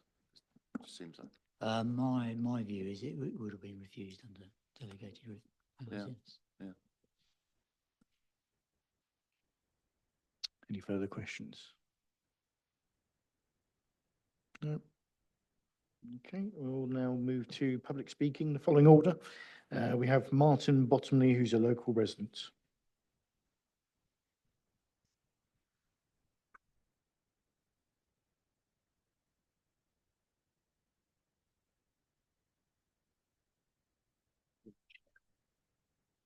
My name is Martin Bottomley, and I live at 95 Bush Hill. My objections are based on the following planning considerations. parking and highway safety. Increasing bedrooms from 6 to 10 will lead to occupants requiring additional on-street parking. At the moment, 2 vehicles belong to tenants, one of which is untaxed and has no MOT. Waste bin storage issues. The existing 6-bedroom HMO does not cope with waste collection. Black and blue bins are regularly overflowing, with numerous black bags scattered around. An increase of 66% to a 10-bedroom HMO will result in a waste level raised to a commercial level. Over-concentration of HMOs. There's already an HMO at 107 Bush Hill, which is within the 50-metre limit. Impact of residential amenity. How can the loft extension be described as modest when they are adding 3 bedrooms, 1 ensuite and a communal shower room in the loft area? According to the submitted plan, the proposed structure would be 8 metres in height. Added to the 1 metre difference in ground levels between 95 and 97 Bush Hill, you have an overall height of 9 metres from ground level of 95. Compare this to the existing eaves level of 5 metres at 95 Bush Hill. You have an additional 4 metres in height overlooking our property at 95 Bush Hill, resulting in complete loss of privacy. Design layout and overdevelopment. The design as submitted shows 10 bedrooms, 5 en-suites and 3 communal shower rooms. In my opinion, as a retired builder, the sewerage and drainage system will not cope. With the existing 6-bedroom HMO, we have witnessed numerous problems with the drains overflowing on the front drive. The 3-bedroom properties in Bush Hill were built in 1933, 93 years ago. They were not designed to be overdeveloped into a 10-bedroom semi-detached property. We were never notified when the original application was made regarding the 6-bedroom HMO. The landlord has not consulted with the neighbours about his proposals, and the existing tenants only found out about the proposals when the public notice was put on a lamppost on the 3rd of March 26 outside 97 Bush Hill.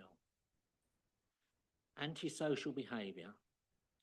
In the past, we have witnessed aggressive behaviour between the tenants. On one occasion, we were told by the police to remain indoors, as the police had been called to an incident within 97 Bush Hill. The fire brigade were in attendance and the road was blocked off. After hearing our objections, I request that the Planning Committee refuse the application. And thank you, Chair, for allowing me to speak. Thank you. Are there any questions from the committee? No, thank you very much. We now have Rachel Fitt, who's a local resident.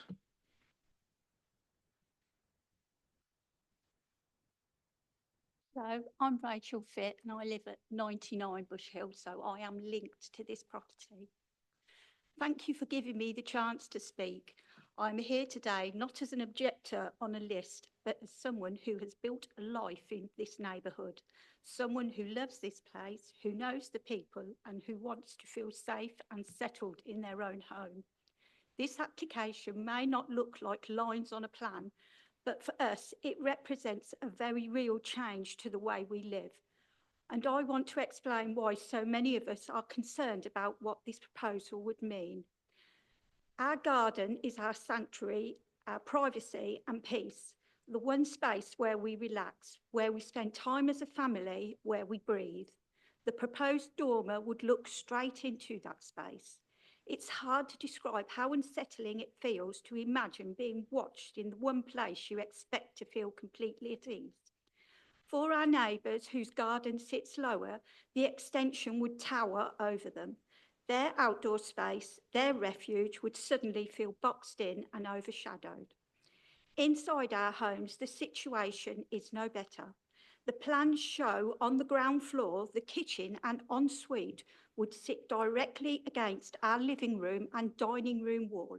And on the first floor, the toilets would be opposite our bedrooms. These are the places where we rest, where we sleep, where we try to find calm. The thought of constant noise, late night activity and increased use of the garden as a social space is genuinely distressing. It's not an exaggeration to say it would change the way we live every single day. The loss of light in our garden is one of the few places where we get natural sunlight. The bulk and height of the dormer would cast shadows across it, taking away something that brings us joy and well-being.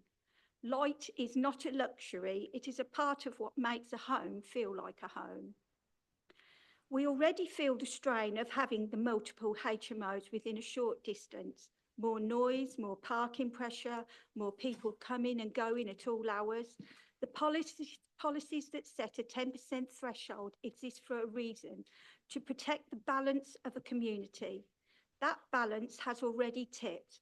Adding up to 10 bedrooms would potentially 10 to 20 or more occupants would push us beyond breaking point.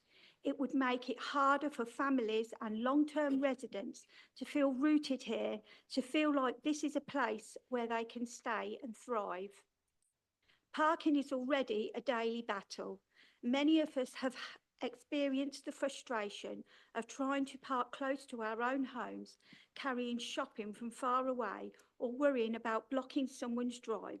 More residents will only make this worse. Currently, the 6 bedrooms result in three residents' cars.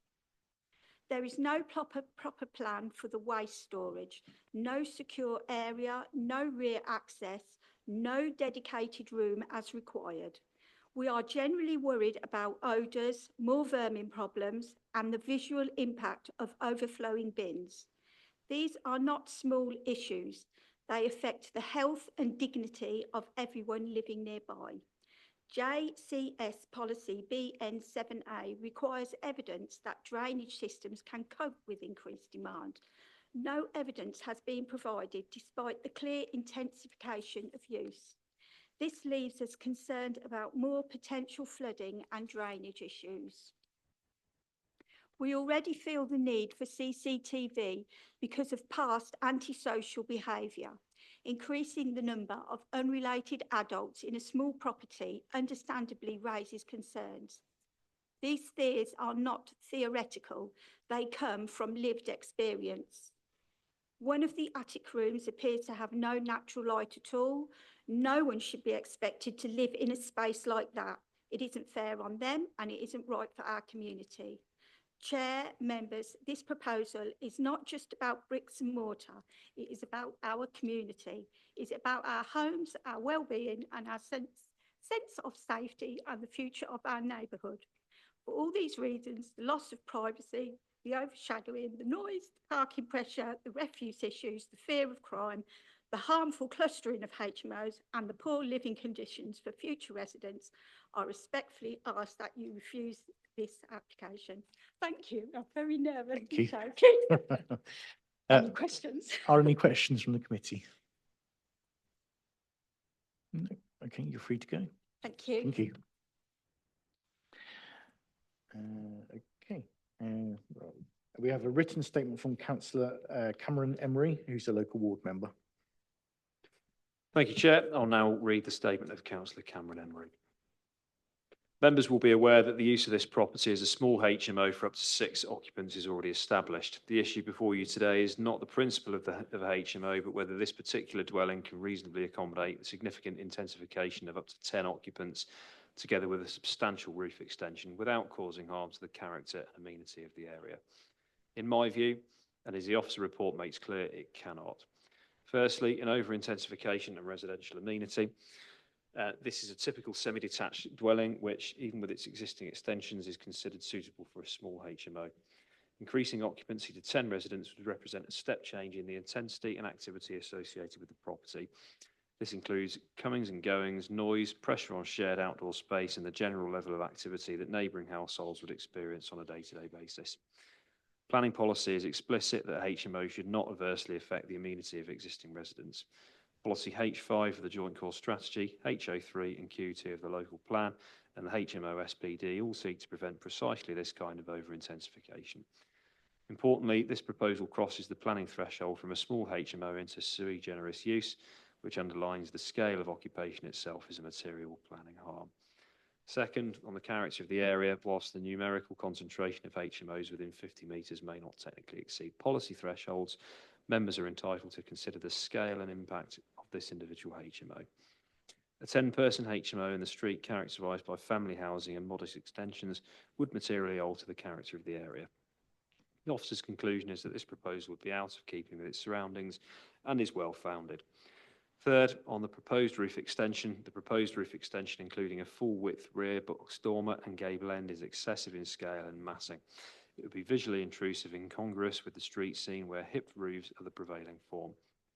More significantly, due to the relationship with number 95 Bush Hill and the change in ground levels, the extension would cause direct harm to neighbouring amenity, and this conflicts with policies Q1 and Q2 and the Residential Extensions SPD and the NPPF's requirement for high quality, context-sensitive design. Fourth, on parking and cumulative pressure, while the Highways Authority raises no objection on safety grounds, it clearly acknowledges that increased occupancy will add to parking demand and rely heavily on on-street parking. Members are entitled to give weight to residential amenity impacts of parking stress, particularly on an area already experiencing pressure. This reinforces the wider conclusion that the proposal represents an unacceptable level of intensification for this site.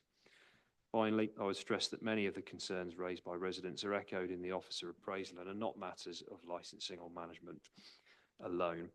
The scale of occupation itself is the planning issue, and members are being asked to judge whether this property in this location can reasonably support a 10-person HMO without harm. The evidence before you strongly suggests that it cannot. For these reasons, I respectfully urge the committee to accept the officer's recommendation and refuse the application in line with the development plan and the detailed assessment set out in the report. That includes the statement of Councillor Emery. Thank you, Chair. Thank you. Are there any points that the officers wish to come back on this stage? No. Okay. Thank you very much. We'll now move to the committee to debate the application, and we'll start with Councillor Cartwright. Thank you, Chair. Unless anyone wants to argue in favour of this, I propose that we accept the officer's recommendations for refusal.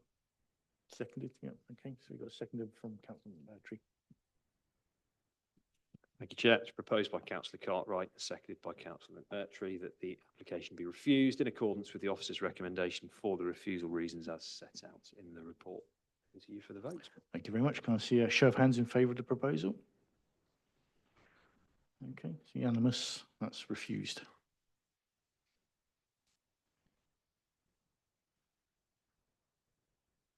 Item 12, urgent business. There is no urgent business, so the next meeting will be held on the 7th of May at the Forum Toaster. I'll bring this meeting to a close. Thank you very much, everyone.